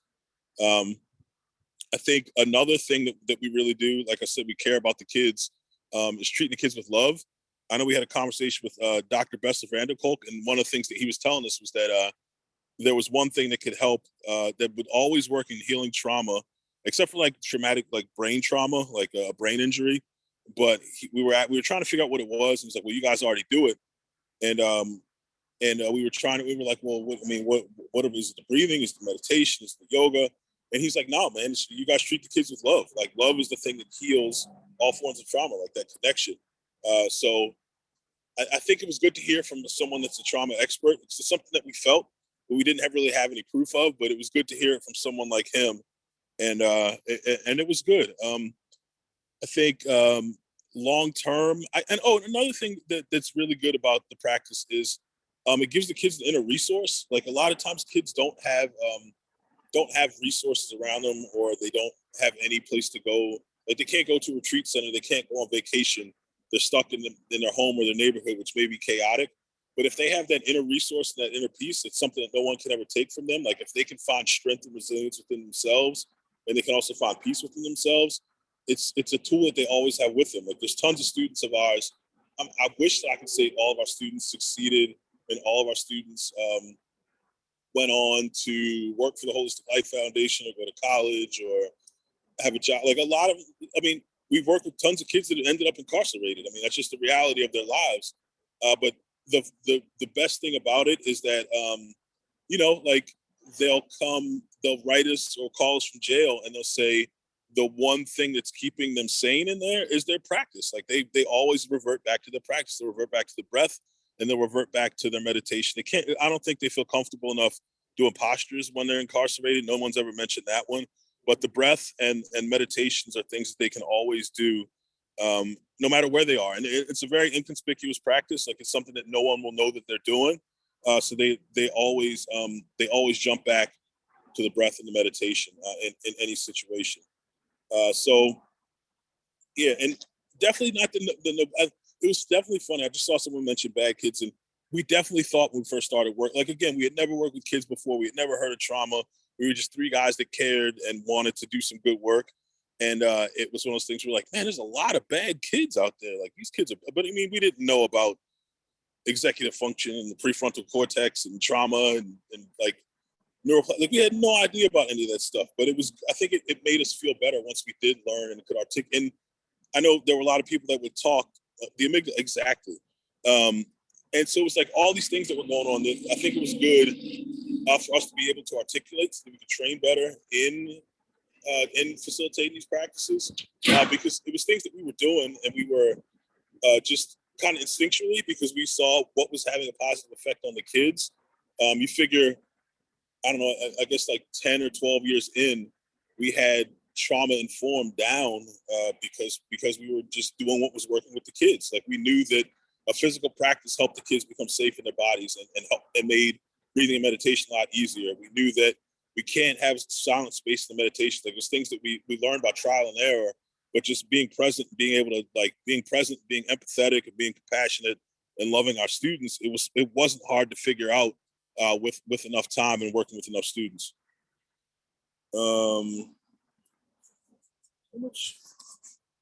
I guess I can open it for a couple questions. Ali, to start, are there resources or materials that you could recommend? And if it's easier when you get back to send it to Denny and myself, we can just add that to the resource center. A couple of what I can recommend?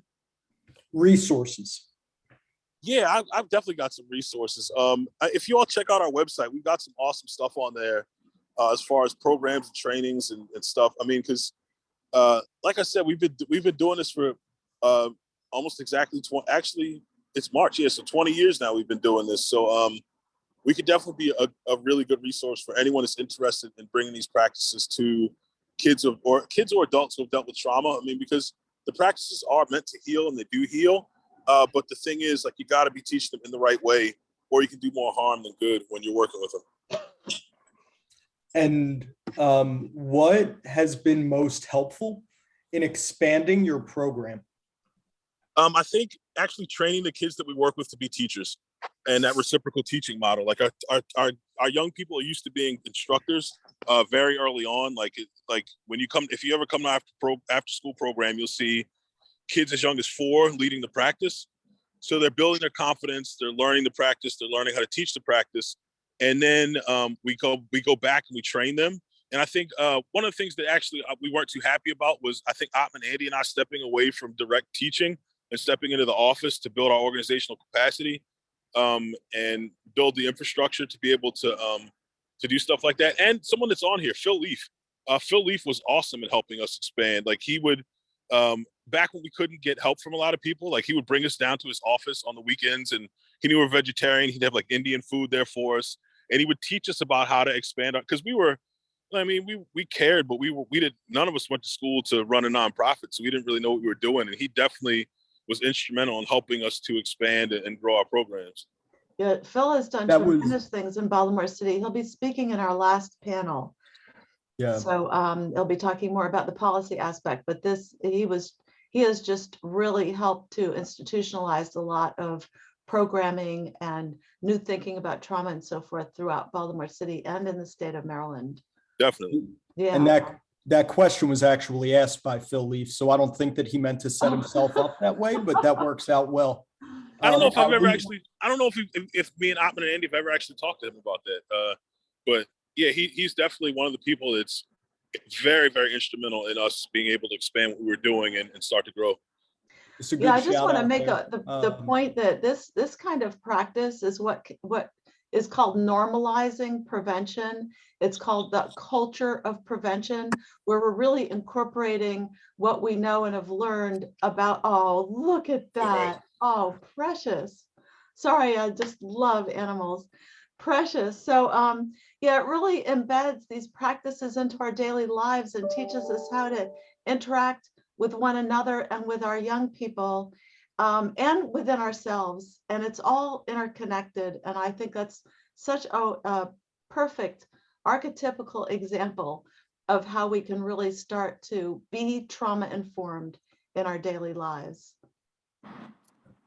Ali, we just want to thank you. There are so many things that I want to lift up, but when you said we were just a group of guys trying to do good in our community, I think that that's empowering for everybody on this call. I know that many people are engaged in coalitions or organizations doing this work, but as we continue to learn more, and you expressed how you learned throughout your process and grew, there are always opportunities for people to get involved and help out to make the world a better place in their community.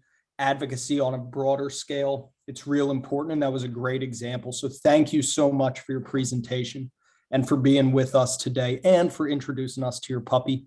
We certainly hope that she is feeling better. She's good. Soon. She's good now. I appreciate it. Yeah, I'm sorry I was in the car and trying to get everything situated, but I Denny's pretty much family at this point, so I had to make sure that I made this happen. And tell Ottman I'm waiting with bated breath to hear about the new addition to the family. Yeah, she's still cooking. She hasn't made a move yet, but I would definitely let him. Any day now. Okay, yeah. thank you, Ali. All right, everybody have a great weekend. Be blessed. You too. Take good care. Next up, we have a wonderful leader in the Native American community to discuss Native American and historical trauma, the work that she does. Tammy Dakota. Tammy, thank you for being with us. I would love to just turn it over to you. Thank you, Jesse. I'm going to go ahead and share some slides here real quick. All right, Jesse, can you guys see those? Yes. Yep, those are coming through. Get this up here. Okay, so I just want to spend a little bit of time today talking about historical trauma for Native Americans and kind of what that is and some of the major ways that it's impacted our communities today. We probably all now know the definition of historical trauma, which we consider this sort of collective, cumulative wounding, emotional, psychological, spiritual wounding of a group of people due to genocide. This is very different than the kind of trauma that somebody might experience if there was warring between two groups of people. And a lot of times I sort of hear that pushback, well, the Indians, there was a war between the Europeans and the Native Americans, and the Native Americans lost. And that's really not what happened, that there definitely was some warring, but the colonization and the genocide of the people involved a very long history, a couple hundred years of the US government creating policies to completely eliminate an entire group of people through various strategies that were genocidal, including the oppression and the elimination of their cultural ways and their religion, et cetera. So that's very different than the kind of trauma that occurs when two groups of people war. The transgenerational trauma is also referred to as intergenerational trauma. I'll kind of use those terms interchangeably, but we know that when large groups of people experience genocide, they tend to have some common symptoms. And some of those common symptoms are difficulties with mental health, substance abuse, behaviors that tend to be violent. And we can look at almost any indigenous population in the world and see some really a lot of similarities, whether it be the Sami from Norway or the Maori from the Australian area. Sorry, I'm in a school today. They're doing announcements. And we're going to see those similarities. So those kinds of behaviors, and then that are passed on from generation to generation and continue to perpetuate the trauma, are referred to. People often ask me, was there one genocidal policy that was maybe more problematic or more harmful than others? And my opinion is most definitely. And that was the boarding school area that lasted for well over 100 years into the 80s in the United States, and another decade or decade and a half in Canada. And we're hearing some about that now nationally and in the news and social media. But this was particularly problematic because Native children had a need for attachments, and not just person-to-person attachments, but they had a need for multiple attachments because the culture was collective and holistic. They had very meaningful attachments to their people and their extended family, but also to their culture and their language and their spiritual world and the land, and particularly to their land, their place of being, because we believe that our culture is in the land, our ancestors are in the land, and we have a ceremony in a certain place. The energy from that ceremony is available for continued healing even after the ceremony ends, and all of the things that sustain us are in the land. We know through research, and what the previous presenter talked about was the importance of relationships. And so attachments of any kind for Native children were buffers against stress. They were things that made Native children resilient. And when they were taken from their Native environments, their homes and their place, all of those attachments were broken. All of their meaningful attachments, the things that helped them understand how to be who they were, and the things that built their resilience and buffered them against trauma disorders, were removed. And then they were placed in these very militant-like boarding schools that used corporal punishment, the separated siblings, so they were unable to even maintain sibling relationships often. And as we are learning now, were places of really horrific abuse. Many children died in these institutions from abuse or disease or simply loneliness, but the ones that survived then came out of these institutions with really complex trauma, really severe trauma.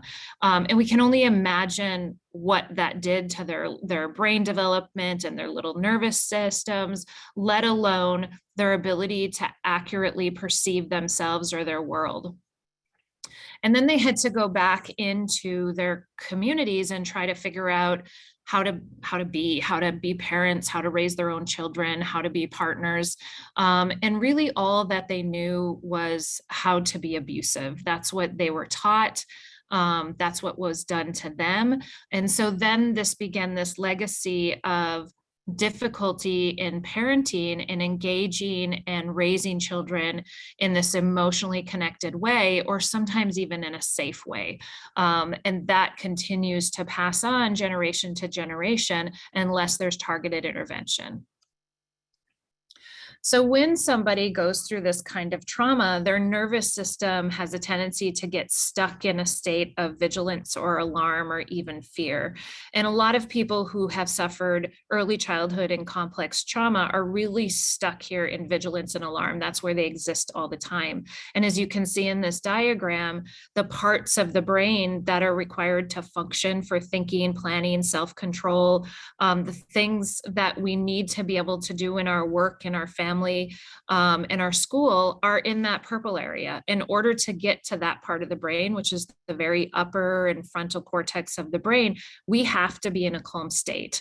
And that's true for anybody. If you've ever had a moment of fear or panic, you've probably experienced that you had trouble recalling really easily familiar information because that part of the brain just kind of goes offline for a minute.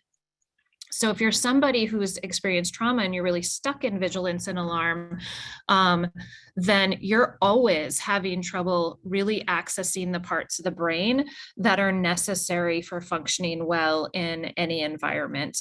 And then it's just a hair trigger to a full-in alarm, a full-on fear response. And if you exist in vigilance and alarm for a lengthy period of time, that's really where paranoia exists. And so people begin to not just feel hypervigilant and have this exaggerated startle, but they really begin to experience the world as this place that's out to get them. And they begin to develop this sense of paranoia and inability to trust others, which leads to a whole nother host of problems with building relationships and seeking help. If you don't have to be somebody who experiences panic or fear or alarm for too long to know that you probably couldn't survive there for very long without feeling like you're really losing your mind, or without attempting to reach for something outside of yourself to calm yourself down. And so a lot of our substance abusing population is also individuals with histories of trauma that were not able to develop the ability to self-regulate and are stuck in this sort of alarm state, and they're trying to find something to calm themselves, to gain sleep. You know, sleep is all about relaxation, and so if we can't relax because we're in alarm, then we're not sleeping. If we're in alarm state, we have chronic exposure to stress hormones that breaks down our bodily functions and leads to disease over time. And so we have to remember that when we're talking about trauma-informed strategies, step number one is engaging people in activities such as mindfulness and in calm, safe relationships so that their bodies can calm down enough for their brains to work the way that they're meant to. Another interesting aspect of our nervous system is this sort of vagus nerve that runs through our body. And this is a little bit more complex than I'm going to talk about it today, but for just discussion, we'll kind of break it into three basic parts. We have a really healthy part of this nervous system that tells us to go find help when we're in trouble. And so if our brain perceives threat, and perceived threat may not be actual threat. So whatever we experience in our life, our brain will associate with threat. And then when our brain perceives that again, it will send a threatening signal tell our body to go into a fight or flight or freeze response. But the first stop that signal stops in a healthy body is the upper thoracic region in this social engagement area. And it's the part of the body that says, you're in trouble, go find your safe person. We've probably all heard the story of the brave soldier that cried for his mommy and during battle. And that's not because he suddenly was not brave, or it's because this part of the nervous system was triggered, and his association and recollection of his safe person was his mother. And so this is a very reflexive response, just like our fight or flight system is very reflexive and survival based. It's really healthy part of the system. But if that individual is somebody who has, particularly as a child, grown up in a situation where help is not available, or they've tried to reach out for help and help has been denied, then this part of the body kind of stops working. It like goes dormant, so to speak. And when the fear signal comes in, then the next stop, they go right past social engagement, which is also why people with trauma have trouble asking for help, because it's the part of the nervous system actually doesn't engage. And so it's a physiological reaction rather than an actual choice. So they really have a hard time asking for help, but it goes right into fight or flight, it goes right past social engagement, right into fight or flight. And this is where aggressive defense is, right? Everything in the body speeds up, it makes us faster, it makes us stronger so that we can survive. But if we're stuck here all the time, then we're always in a defensive oppositional mode. And physiologically, the only response the individual can give is an oppositional one. In fact, they've done studies on people who are kind of stuck in this nervous system response. And when they give them prescribed medication, the body is much more likely to reject it when it's in defense mode. And so we see that with our youth and our trauma population, is it's like they're always trying to fight us and they're always oppositional and they're always arguing because they're physiological stuck in that system. And until they do things that and receive interventions that teach their brain to override that system, they kind of almost can't have a different response. So, but sometimes when people have repeated experiences of not being able to get out of a difficult situation. So fight or flight is sort of the part of the body that says, like, you're in trouble, help is not available, you're on your own, like figure this out on your own, solve this problem on your own. But if we can't solve the problem, if we've had multiple attempts, we fail, the nervous system gets overwhelmed. And there's a point that the nervous system will basically say, all right, help is not available, you're not getting out of this, there's no way to solve the problem. So self-preserve, save as much energy as possible and immobilize.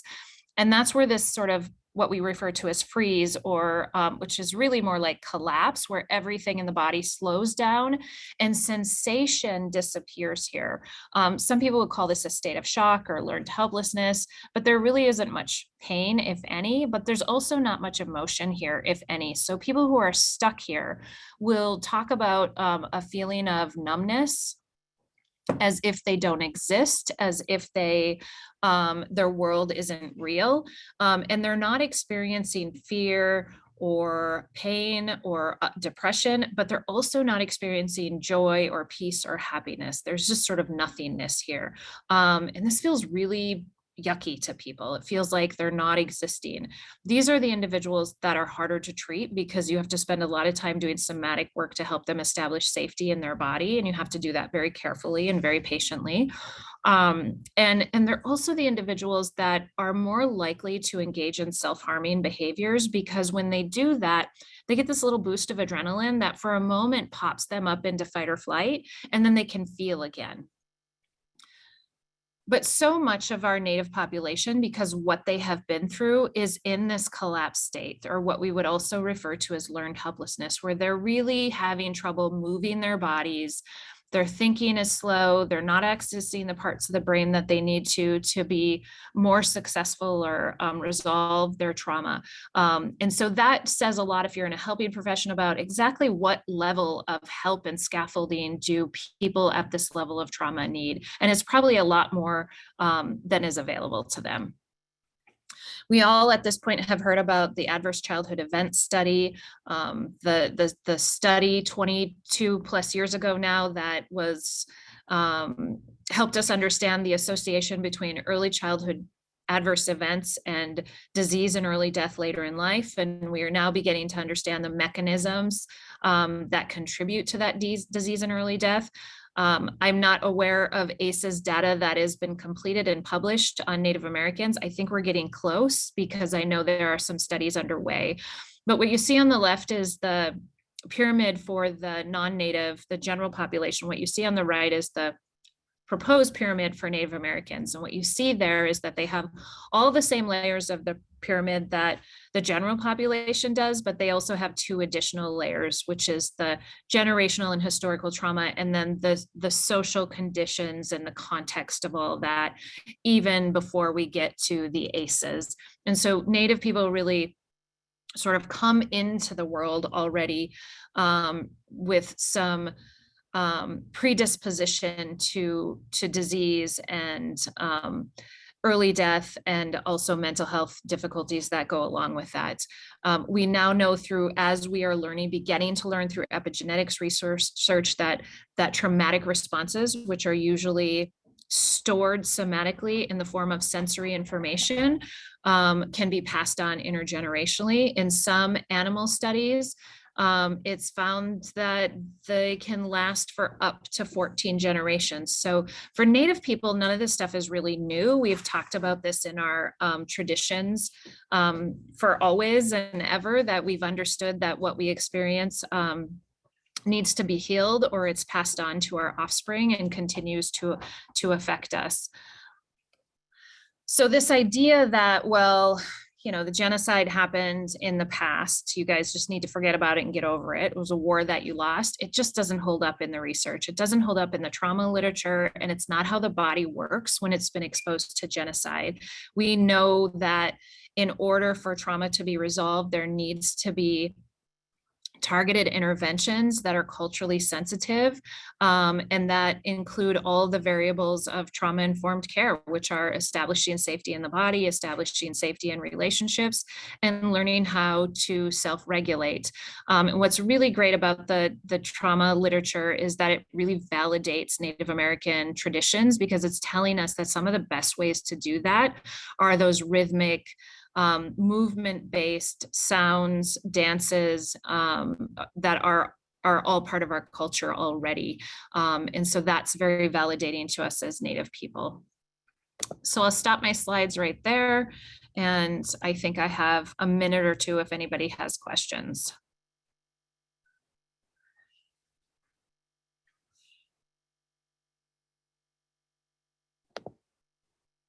Dr. Dakota, I'm wondering if you can very quickly, with the last minute or two, just explain sort of the work that you've done in schools. I know that Dan talks about it very, very regularly, and some of the amazing turnarounds that you've seen. And if there are just any practical tips that you can offer to our participants in terms of how they can reach out and sort of what some of those first steps can look like. Yeah, I don't know if you,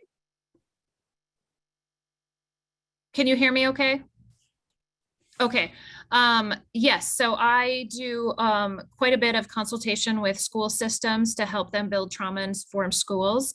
That involves a period of teaching about the science. We usually do a piece on teacher self-care, historical trauma, kind of whatever the school needs, and then helping them design their system to be consistent with the trauma-informed strategies, and then teaching the teachers and the educational staff how to recognize trauma behaviors in students, what they look like. There's a term we call catching it low, where you notice when a child is beginning to go into that alarm state, and before they're in total fear, you're going to provide an intervention that really disarms the amygdala. And again, it's very, like, the priority is based on relationship. Ollie talked about choice, because we're giving back them a portion of the power and control that they can manage so that they can feel safe in their bodies. That's where behavioral change occurs. What teachers learn is that, first of all, when children are traumatized and they're not in their upstairs brain, all bets are off for learning. And then a lot of time and resources are spent on managing difficult behaviors. So while there's some teaching and learning on the front end of how to do trauma-informed strategies in a school system, it doesn't take long for schools to begin to see really positive outcomes, and for teachers and students to be a lot happier, a lot less stressed. We have learning brains in the classroom, and children are learning new behaviors and healing from their trauma. It's really been fascinating. I wish I had more time to talk about some specifics about that, but it's really been fun to watch how our Native communities utilize their cultural traditions to create healing ways in their school system, and how beneficial that is to children, even in terms of like school attendance, school performance, just overall teacher morale goes up. It's been fun to watch the creativity in the school systems. That's tremendous. There's Thank been you. an awful lot of chatter in the chat with a lot of input. We will organize what we hear in the chat with the resources that are being submitted and try to respond to questions after the fact or make note of anything that's really that really needs to be brought to the fore in our resource material. But Tammy, this was of such great interest and so very fitting for this panel. And I hope that whatever resources you can provide, you'll send to us and we'll put on our resources website. This was tremendous. As you can see, everybody is talking about what an awesome presentation it was, and we thank you. Really thank you for, and clarifying what seems to be not well understood about the history. I really appreciate it. Thank you so much. Yeah, absolutely. So, and if there's, I see a question in the chat. I haven't looked to see what it was, but if you can type your answer, that would be great. And then we can go to our next panelists. And they are Drs. Susan Rose and Tom LaBelle from the University of Wisconsin-Milwaukee. And they're going to talk to you about incarcerated and substance-dependent parents. So take it away. Thank you. I'm going to share my screen at this point. Okay. Can you see that? Yes. Okay. Excellent. I want to start. I'm going to introduce myself. My name is Susan Rose, and I am a professor emerita at University of Wisconsin-Milwaukee, the Helen Bader School of Social Welfare. We're, Dr. Tom LaBelle and I today are going to be talking about research we have conducted with women in jail. Really builds off a number of studies in the past 15 years. So, let me introduce this. Okay. We want to give some background about this. We're going to be talking about, especially today, a recent study of trauma among women in jail. And I connect it somewhat to the idea of historical trauma, because as you begin to see, these are women where there's multi-generational trauma, and they really have trauma as children, trauma as adults, and then the incarceration, trauma related to their incarceration. So just some background is that we're going to try to make data a little interesting to you today as well. So what we know is that women, we've known this for a while, who are entering jail have pretty high rates of trauma. It could be physical trauma, sexual trauma, or crime-related and mental health challenges. Oops, I didn't mean to do that. Some incarcerated women do experience post-traumatic stress disorder, but in particular, they also experience, and this is not discussed much, trauma and victimization while they are incarcerated. This is really re-traumatization. This can be by staff. Women are sexually and physically victimized by criminal justice staff, as well as other incarcerated women, other inmates of jail. So they often, when we think about the fight or flight, they're always on alert, this hypervigilance response for their safety, and keep what we call a prison or a jail mask on by not in order to not show their emotions. Our work has been primarily in jails, and I just want to say there's a big difference between jails and prisons. Most of the literature you're going to see is about women in prison. Jails have a much shorter term of confinement. There's many more women who go through jails than go through prisons. And about 80% of them stay for even less than a month. They're sentenced for misdemeanors, low-level felonies. These are not women who have committed more serious crimes. Jails are usually closer to an inmate's home, which means that they could see their children or family more often, and they do not. And we'll explain a little why that is. Over 9 million people are jailed every year, as opposed to in prisons about 1.3 million. And those numbers have been reduced because of COVID. And these jails are operated by county governments. So the project we're going to discuss today is, this is in Milwaukee County Jail. within about 30 or to 45 days of their release, we screened women who agreed to the study for substance abuse problems, trauma, and stressful life events. We have a final sample of 110 adult women, and we screened them using, first of all, the Adverse Childhood Experience Scale that you're familiar with, the Stressful Life Events Screening Scale, which talks about stressful life events or trauma as adults, the K6 Distress Scale, which you may not be as familiar with, which really looks at, it's been used a lot in incarcerated populations to look at psychological distress as a result of incarceration. And then we use the audit, the Alcohol Use Disorders Identification Test, which was, it's a screening measure to determine if there's probable likelihood that someone has a substance abuse problem. So I just want to give you just a peek on who these women were that we talked to. They were about 33, 34 years old. Most of them had been in jail already for about 90 days, or that was the mean number of days they'd been in jail. Over 50% were Black, non-Hispanic. About 33% or so, a third of them were white, non-Hispanic, and about 16% were Hispanic. A whopping 68% of these women were mothers of minor children. In other studies we conducted, if we looked at mothers of children, minor children and children who were above the age of 18, that percentage grew to about 80%. Most of these women had at least a high school degree or a GED or some college. And so we'll talk, I want to jump down to this one, this positive audit score. What this means is that the screening for substance use, over 70% of them had the likelihood that they had a substance abuse problem. I'm going to hand it to Dr. LaBelle to talk about the measures and some of the data, and then we'll go back to recommendations. Sure, thanks, Susan. So one thing I want to just mention is we focus our research here locally in Milwaukee on incarcerated women, often because women are, in a sense, forgotten in the prison and jail systems, because the vast majority of incarcerated people, right, are men. So they definitely don't get as much, attention.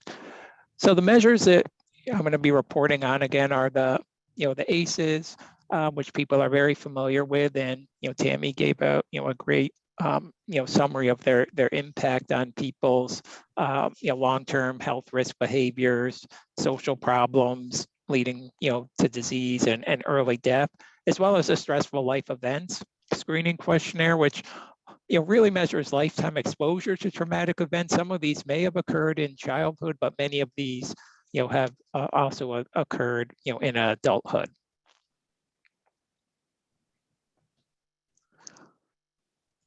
So some of the results, I know I'm not seeing the results on the right side of mine unless I kind of click the image away for people. The important thing to note with this, right, if you think of these 10 measures looking at abuse and neglect, the first 5, and the last 5 more around household dysfunction, all of these had response rates of more than 40%, except for one of these. And then the overall score was 4.5, and the research strongly indicates that those scores, especially over 4, are most impactful negatively on people's lives and on these women's lives. And then just a couple of these we just highlighted about people not feeling that you were important or special, issues around parents being separated or divorced, the ACE in itself of having a household member go to prison, right? The impact on children with incarcerated parents, over 40% themselves, and Susan kind of mentioned that intergenerational factor involved here, living with someone that was a problem drinker or alcoholic or someone who used drugs, being over 50%. So just highlighting again just the tremendous amount of adverse childhood experiences for these incarcerated women. Right, and just the magnitude, it's not one or two, but it's just numbers of them. It's quite a few, so. So the stressful life events, again, some of these could be, have occurred in childhood or occurred later. So, other folks earlier today talked about, foster care or adoption. And you'll see on here 25% of these women, said yes, right, that they'd been put up for foster care or put up for adoption. The amount of violence that these women have experienced is really tragic when you look at personally experienced violence in a relationship, basically 75%. Having seen a robbery, mugging, or attack take place, 50%. Having actually been robbed themselves, mugged, or physically attacked, not sexually, by someone they didn't know, a stranger, over 50%. Being shot or stabbed, right? 20%, of these women. So it really highlights, these issues, or this one about, have you ever been in a war zone or feel like you've been in a war zone? And obviously, right, we're all probably seeing the, the tragedy that's occurring in Ukraine right now, in a real war zone. But these women feel like they are experiencing that. And yep, I see in the chat, right, an incredible amount of domestic violence in their lives. We were talking about this, 20% say they've been either shot or stabbed. And we were speculating how many people in the general population can say. Certainly it's not 20% have been shot or stabbed, so. So the K6 Susan had mentioned, so it's really a 6-item, inventory that really asks if they've had these feelings, certain feelings, none of the time in the past 30 days, or up to all of the time. And it's really kind of capturing depression and anxiety. So some of the results you'll see here, I'll just really talk about the highlighted ones in particular. I mean, it asks again about nervousness, hopelessness, being depressed, everything's an effort, feeling worthless. But the 42.7 number is kind of the cutoff for serious, mental illness, or issues around depression and anxiety. So an incredibly high percentage. And then if you see below that, so the follow-up questions are taking all feelings together. How often did they occur in the past 30 days? And this gets at kind of the impact of jail, as the average of time that these women had been in jail at the time of the interview was 90 days, about 3 months. But you'll see that more than half are saying, more than usual, right? So kind of indicating, again, the stress of the environment, having to interact with, the other women in a closed space, the staff, potential victimization, even if that's, theft of some sort, and other things are having an additional impact on these women. So just to summarize, I mean, we did regression analyses and other things, which people don't need to see. But what really comes through is, women with more, that have experienced more childhood adverse experiences, as well as these other stressful events, also are experiencing greater psychological distress during their incarceration. Another bullet point on there that I think is important is reported they had fewer jail incarcerations, but more days in jail. So the longer they're in jail, right, they're experiencing kind of more psychological distress. But also if they're, say, it's their first time in jail or their second time, compared to someone that, unfortunately has been in and out of jails or prisons more often, those women with less experience of that are suffering more, right? That it's more traumatic. Around the other issues, I think the important thing that also came out of the last presentation as well is just the intersection for these women between substance use, mental health, and physical health. So in other studies, kind of before this one, with women in the same jail, about a third indicated all three, right? That they screened, suggesting a serious substance use issue. They've had mental health treatment or in the past, and they noted a serious, physical health issue, which oftentimes was, asthma in particular was really high, in this population. I think I'll turn it back over to Susan now. Okay, see if I can. So we wanted to talk a little bit about recommendations based on this. One is that we just think it's critical that all women who enter incarceration, especially in jail, should be screened for the presence of past and current trauma. And this is not being done at all. So jail staff have no idea what kinds of experiences women have had. In some ways, they may not really want to know some of that. We also think that social workers who are working with correctional populations really need to address not just childhood trauma, but adult trauma among jailed women, that these women have past, present, and ongoing trauma as a result of that. So just focusing on the past is not really going to be of great help to them. Jail is an opportunity. Women are not in jail for a long time, but there's an opportunity really to teach women more effective coping strategies while in jail to help them manage the effects of trauma. Jails really, I'll tell you, women just sit there in many jails because they're there for short periods of time. And that's the difference between prison and jails. In prison, there's a lot more time to work on this. In jail, there's not. So to really just work on coping strategies is helpful. We put down here some evidence-based gender responsive programs that really should be provided to incarcerated women. My guess is many of you working with incarcerated populations are familiar with them, but if you're not, Lisa Najevitz's Seeking Safety and Stephanie Covington's Beyond Trauma are two programs that are really very helpful.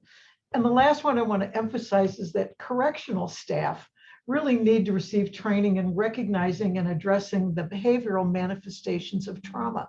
Otherwise, they just see it as this woman is obstinate, this woman is not adjusting, she's to jail life, and not really understanding what the effects are of trauma in her daily interactions with other people, with jail staff and other people. So we want to strongly emphasize that that is a recommendation that we would make. I want to take 1 minute or so before we go to talk about children of incarcerated mothers. And this is that intergenerational, that transgenerational trauma that we see here. And if anyone has any doubt of it, I encourage you to look at Michelle Alexander's book, The New Jim Crow, Mass Incarceration. But children of incarcerated mothers have a lot of trauma. One, oftentimes they'll see a mother arrested and detained. Think about this, you're 6 years old and here comes the police and they haul your mom away in handcuffs behind her back. That's pretty traumatic for kids. Kids have limited communication and visits with mothers. In the last 5 years, many local jails have stopped in-person visitation with young children and gone to video visitation, which doesn't mean a lot if you're a 2-year-old child or a 3-year-old child to see your mom on the screen as opposed to a physical encounter. However, we know that some relatives don't even reveal that a mother is incarcerated. She's away, she's somewhere. Kids have to change residences, schools, familiar areas, and oftentimes they are separated from their own siblings. So we have some specific recommendations for children of incarcerated mothers. One is that they're able to have consistent contact with the parent during their incarceration. Jails often charge much more money for phone calls between inmates and their families. They can be up to 10 times the amount of that it would cost you to make that same phone call, so that they just don't happen. 5 years ago, Cook County in Chicago made a profit of $750,000 off of inmate phone calls, which is just incredible that such a thing is allowed to happen. Police should ask about minor children at the arrest and make provisions for their immediate care. Oftentimes they do not. If the kids are there, they'll take them to the station and then kind of look around with where we're going to find a relative to take them. Or that if they take a mom during the school day, kids might return home and mom isn't there. They don't even know where she is. And we want to emphasize that children of incarcerated parents ought to be included in reentry planning. And the last thing I want to talk about is really strategies. We're really taking a macro approach here to change in policy and practice. One, we think that the impact of childhood and adult trauma has got to be documented in incarcerated populations.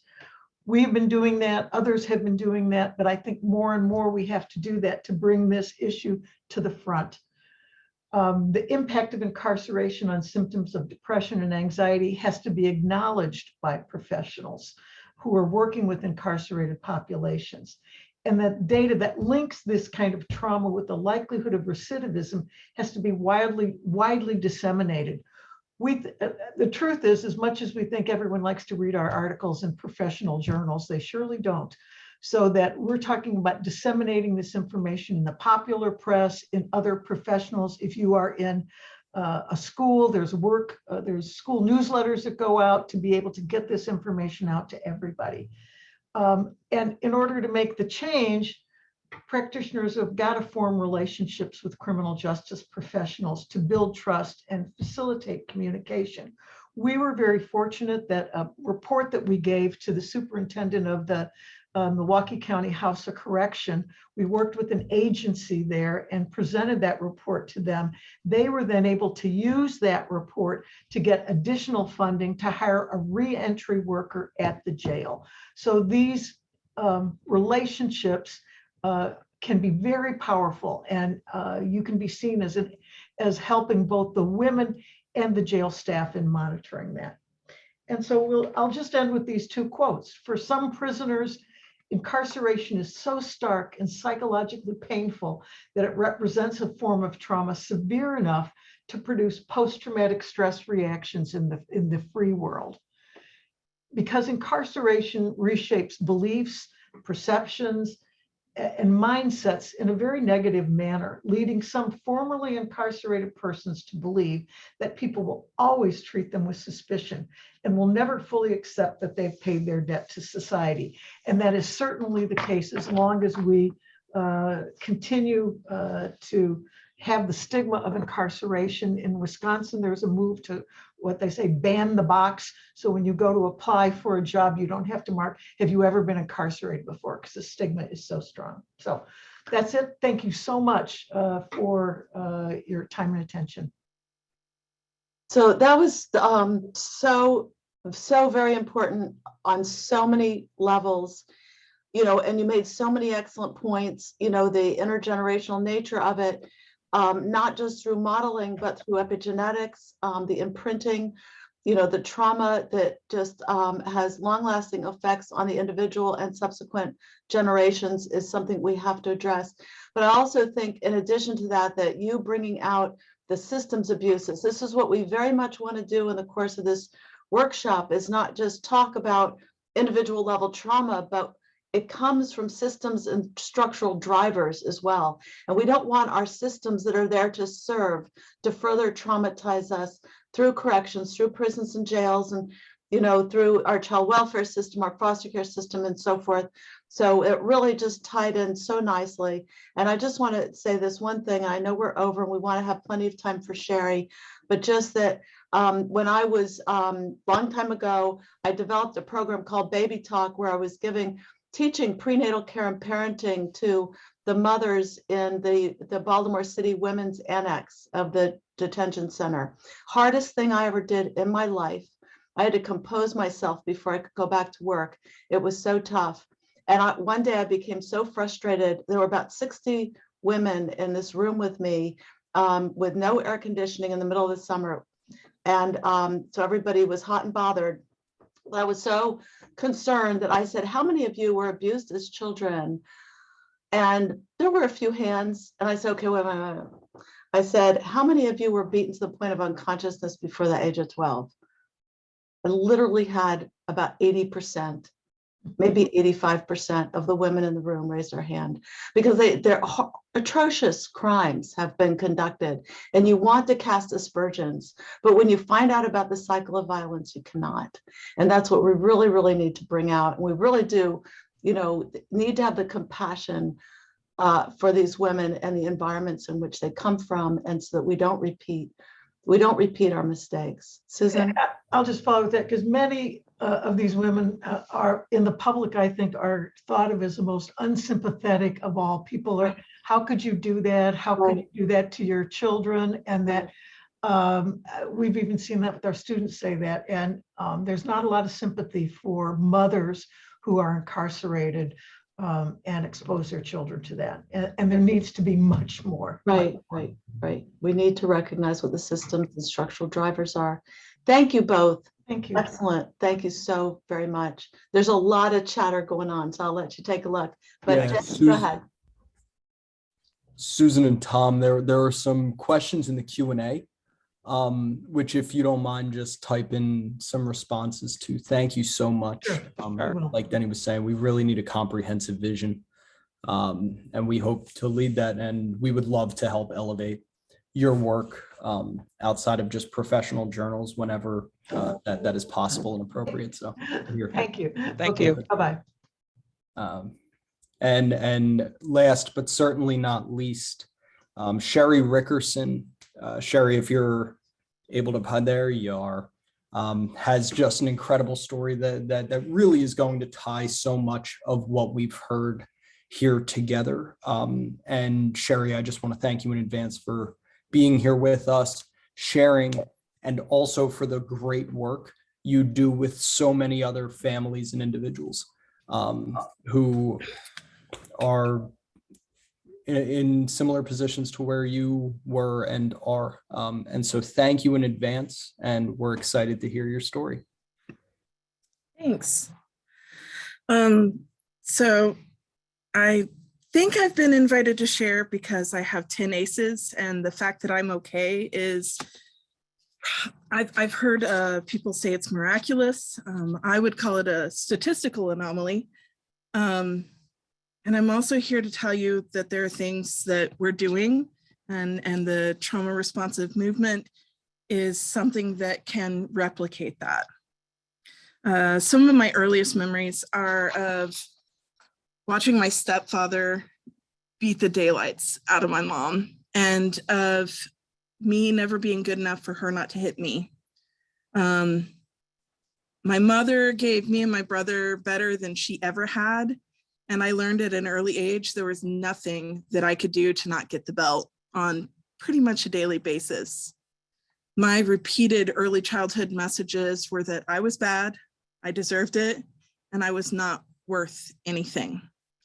The few times that I was removed from my home for abuse, I was returned in ways that left me in danger, such as a phone call, which my mom recorded and let me know that she would get to me before they did, or interviews in public places with my parents, with my mom. More often, I would passively show that I needed help through papers that I wrote at school, comments that I made. I would change out and make sure that the bruises that I had could be seen. And more frequently, there was no help or investigation coming. I was kicked out of kindergarten and second grade. I scored in 8th grade between 94th and 98th percentile nationally for math, English, and science. I was reading at a college level. I couldn't read a map to save my soul, though. It was like 34th percentile. So I was identified as gifted, and I was told that I was too much of a problem and I didn't belong in the classroom with gifted students, because my behavior would hinder kids with real potential. I remember in 8th grade is the first time I tried to run away. I snuck out my window after mom had locked my brother and I up for the night. The only friend that I hadn't had these like really amazing, gentle, caring parents. And it was a safe place for me to go. And they, being upstanding citizens, helped me call the police, who promptly gave me back to my mother, who called the Texas police officers Bleeding Heart liberals. I slept in the closet that night with my mom's bed in front of it, and we moved that weekend from Texas to North Carolina. I slipped into depression. I was told by my mom that my suicidal thoughts that had me hospitalized was just a cry for attention. I began cycling through running away and going to juvie, the shelter home, back home, run away, the whole thing. And eventually I was declared incorrigible and placed in state's custody to spare my mother from me. I wound up in a co-ed group home. I remember foster home tryouts, and I was not a kid that was worth keeping. I wound up in a co-ed group home, and as happens in many co-ed environments, I found myself desperate to leave that space that housed a person that harmed me. Despite begging repeatedly to be moved, I was told there was nothing available until I kicked in walls, threw fire extinguishers through windows, and generally destroyed anything I could get my hands on. I got put in juvie again, and I was offered so many options, and I refused them all. I was convicted of destruction of private property on February 14th as a minor, and I was emancipated into adulthood on February 15th. I had no license, ID, car, job, place to live. And I was free, and I was so happy because I had finally won against a system that I felt like had never cared for me. So I walked out of the courthouse with this little box that I had of everything that I owned, and I was feeling good. And I sat on this little bench in front of the courthouse holding my little box, and I realized I didn't have any place to sleep. As little flakes of snow started falling, like, I'm not trying to be dramatic, but this moment just sticks in my life a lot for me. So I got out my little piece of paper and I started unfolding it. And I called one of my buddies that I had met in juvie. And he's like, heck yeah, Sherry, come on over. So I went over to my buddy's house, and he was a good friend. He was the kind of good friend that would give you the best that he had to try to make you feel better. And I was high before the sun set on my first day of adulthood. I spent years angry at systems that didn't take care of me. I exercised my freedom in ways that hurt me. I had no idea how to navigate life. I consider myself blessed to have overcome addiction before I had my kids, and I had nothing to fall back on to help take care of them. This path eventually led me to having 2 children, 2 absent fathers with drug and alcohol and domestic violence history, tons of fear that I was a bad mom. I was very ashamed of myself for not being better for my kids. And I was living in poverty. I felt like a failure. I knew I never wanted to hit my kids, but I never knew what I was supposed to do with them. I call it parenting in a void, right? So like you've got this screaming kid and you don't know what to do. I didn't hit him and I didn't do well. I was at a point where I was probably 2 weeks out from losing it all, and just terrified somebody was going to see how worthless I was and take my kids away. And I was invited to join a program called STEP MC that was addressing poverty in our community. I kept testing these people who were supposedly creating space for me. And I kept waiting for them to give up on me and for their system to hurt me also. And as I began to say all the ways that I had been hurt and all the reasons why I was angry, instead of being met with justifications and blame of, you are responsible for yourself now, I was met with affirmations of, you're right, it's not okay.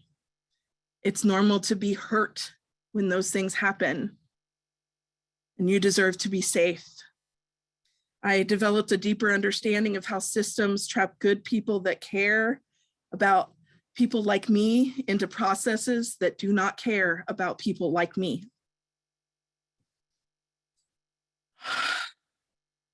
I finally began to heal. Nobody at STEP MC gave me the path or the answers. They did walk with me while I learned to navigate life in a different way. They helped support me in overcoming barriers, like figuring out how to do full-time work and parenting and school. I wouldn't be where I am today without the relationships that I developed. My kids developed a lot of trauma. My son was really good, identified as gifted, incredibly bright. He was consistently pushed to excel. I didn't have a lot of problems with him. And in retrospect, he didn't get the attention that he needed when he was younger, and that's why I paid the piper in his teen years. My daughter, on the other hand, she was wild. Let's see if any of this sounds familiar. She was almost kicked out of kindergarten in 2nd grade. She kicked teachers. She hit me. She was removed from the gen ed setting for 95% of the day. Her principal told me that although she was dual identified as gifted, as well as, the other issues, the advanced math program that her testing score said she qualified for, it was for kids who were going to grow up and be doctors and lawyers. He couldn't allow her behaviors to hold the other kids back. Don't worry, it didn't fly. She went. Through all of this, I was learning about ACEs and resilience and how it wires our brains. And I was beginning to see that my daughter wasn't giving me a hard time, she was having a hard time. When you start having information about what to do instead of just like what not to do, parenting gets a lot easier. I also know firsthand that it's possible for adults to heal. I spent years angry that I was continually put back in an abusive environment until I got better. I now realize that if somebody in my childhood would have seen my mother, a woman with no coping skills, overwhelmed, with 2 kids, and a disturbing childhood that makes everything that I've talked about here look like we were talking about going out for ice cream. If she'd have been seen, and if she'd have been helped, and if she'd have been heard, and if somebody had made her feel safe, I could have had a different life. I did apologize to my kids for some of the mistakes that I've made. I don't offer excuses. Not good is not good enough. And I love them, and I'm healing, and I support them, and they'll do better than I have. I now am blessed to work for STEP MC. I get to be the affirming voice for other adults struggling with poverty and trauma. I get to be the person who says, I know it's dark and there is hope. I get to give what I got, and I get to give what we all give, which is the best of what we know. Personally, my life is calm. I own a good car and home.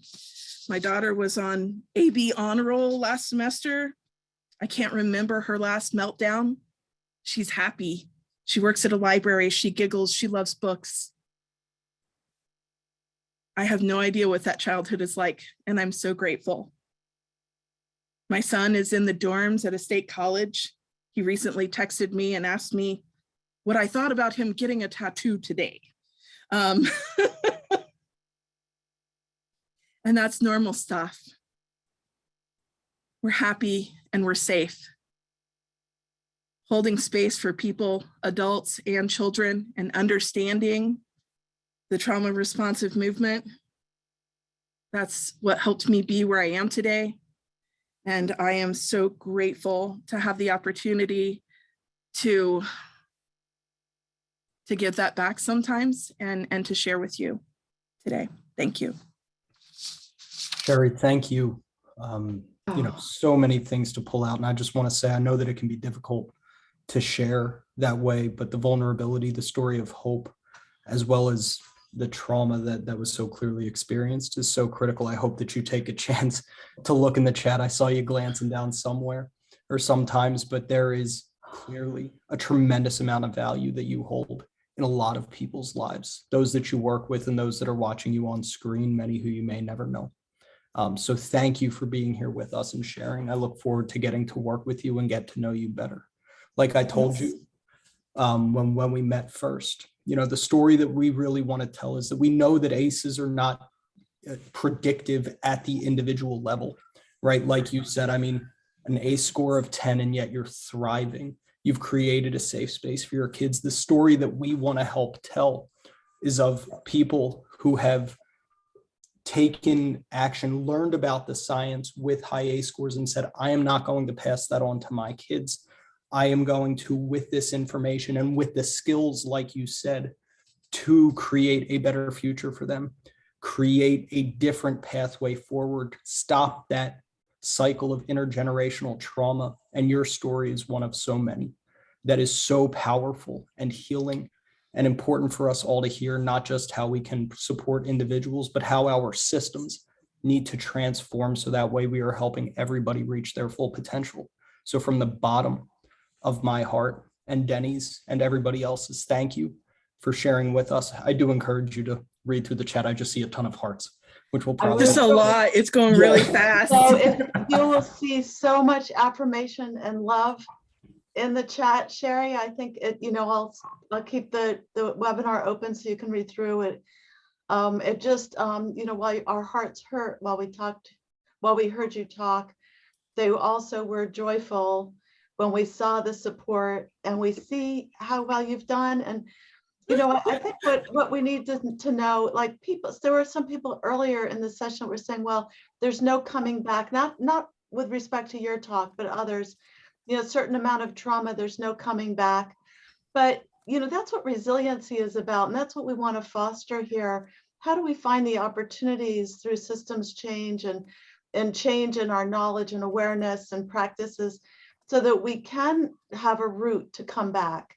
But at the top level, we don't want people to experience it in the first place. So while we need to mitigate the trauma when it does occur, what this workshop series is also about is how to fix the systems, how to address the structural drivers. It's not just, at that individual level, to avoid saying what's wrong with you, it's what happened to you and what did systems do to encourage that or allow it or ignore it and neglect it.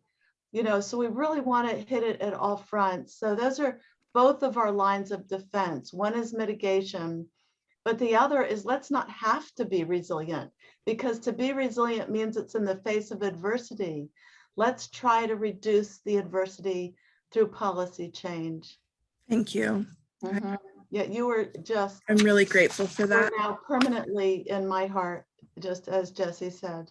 Thank you. Yeah. And Sherry, I just want to lift up your comment of to the question about what did you say to your son?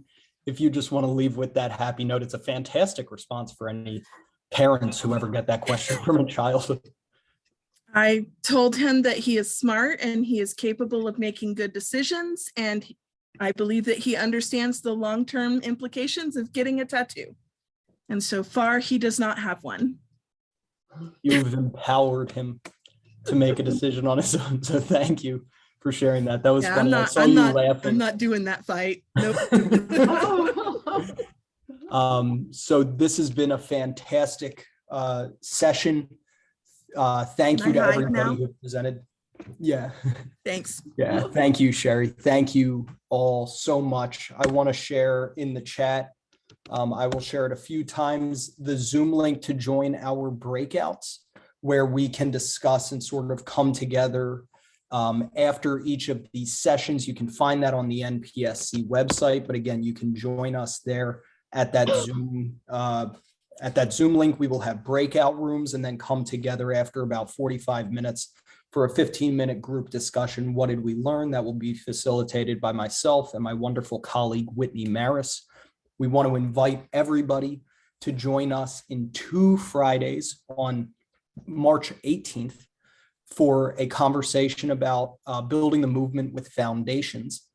And we will send out more information on that. And just a reminder, that on March 16th, we will have our next CTIPP CAN call, which you can find more information on our website. And I will also be sending you all information ahead of time about that call. So thank you so much, Denny. I will turn it over to you for any last comments you have. Oh, thanks, Jesse. I think we've commented enough, and people have been so gracious in staying on with us. And I want you to get to the breakouts and just, be on the lookout. We're sort of shifting and, making sure that we're making adjustments based on evaluations and reaching everybody that we possibly can. Please be sure to send these announcements to your networks and your colleagues and friends and family and, other people that you encounter in your spheres of influence. So next time we will have more about CTIPP and the campaign and what the future we're hoping will look like, and that we will pursue collectively with all of you at side by side, hand in hand. So thank you again.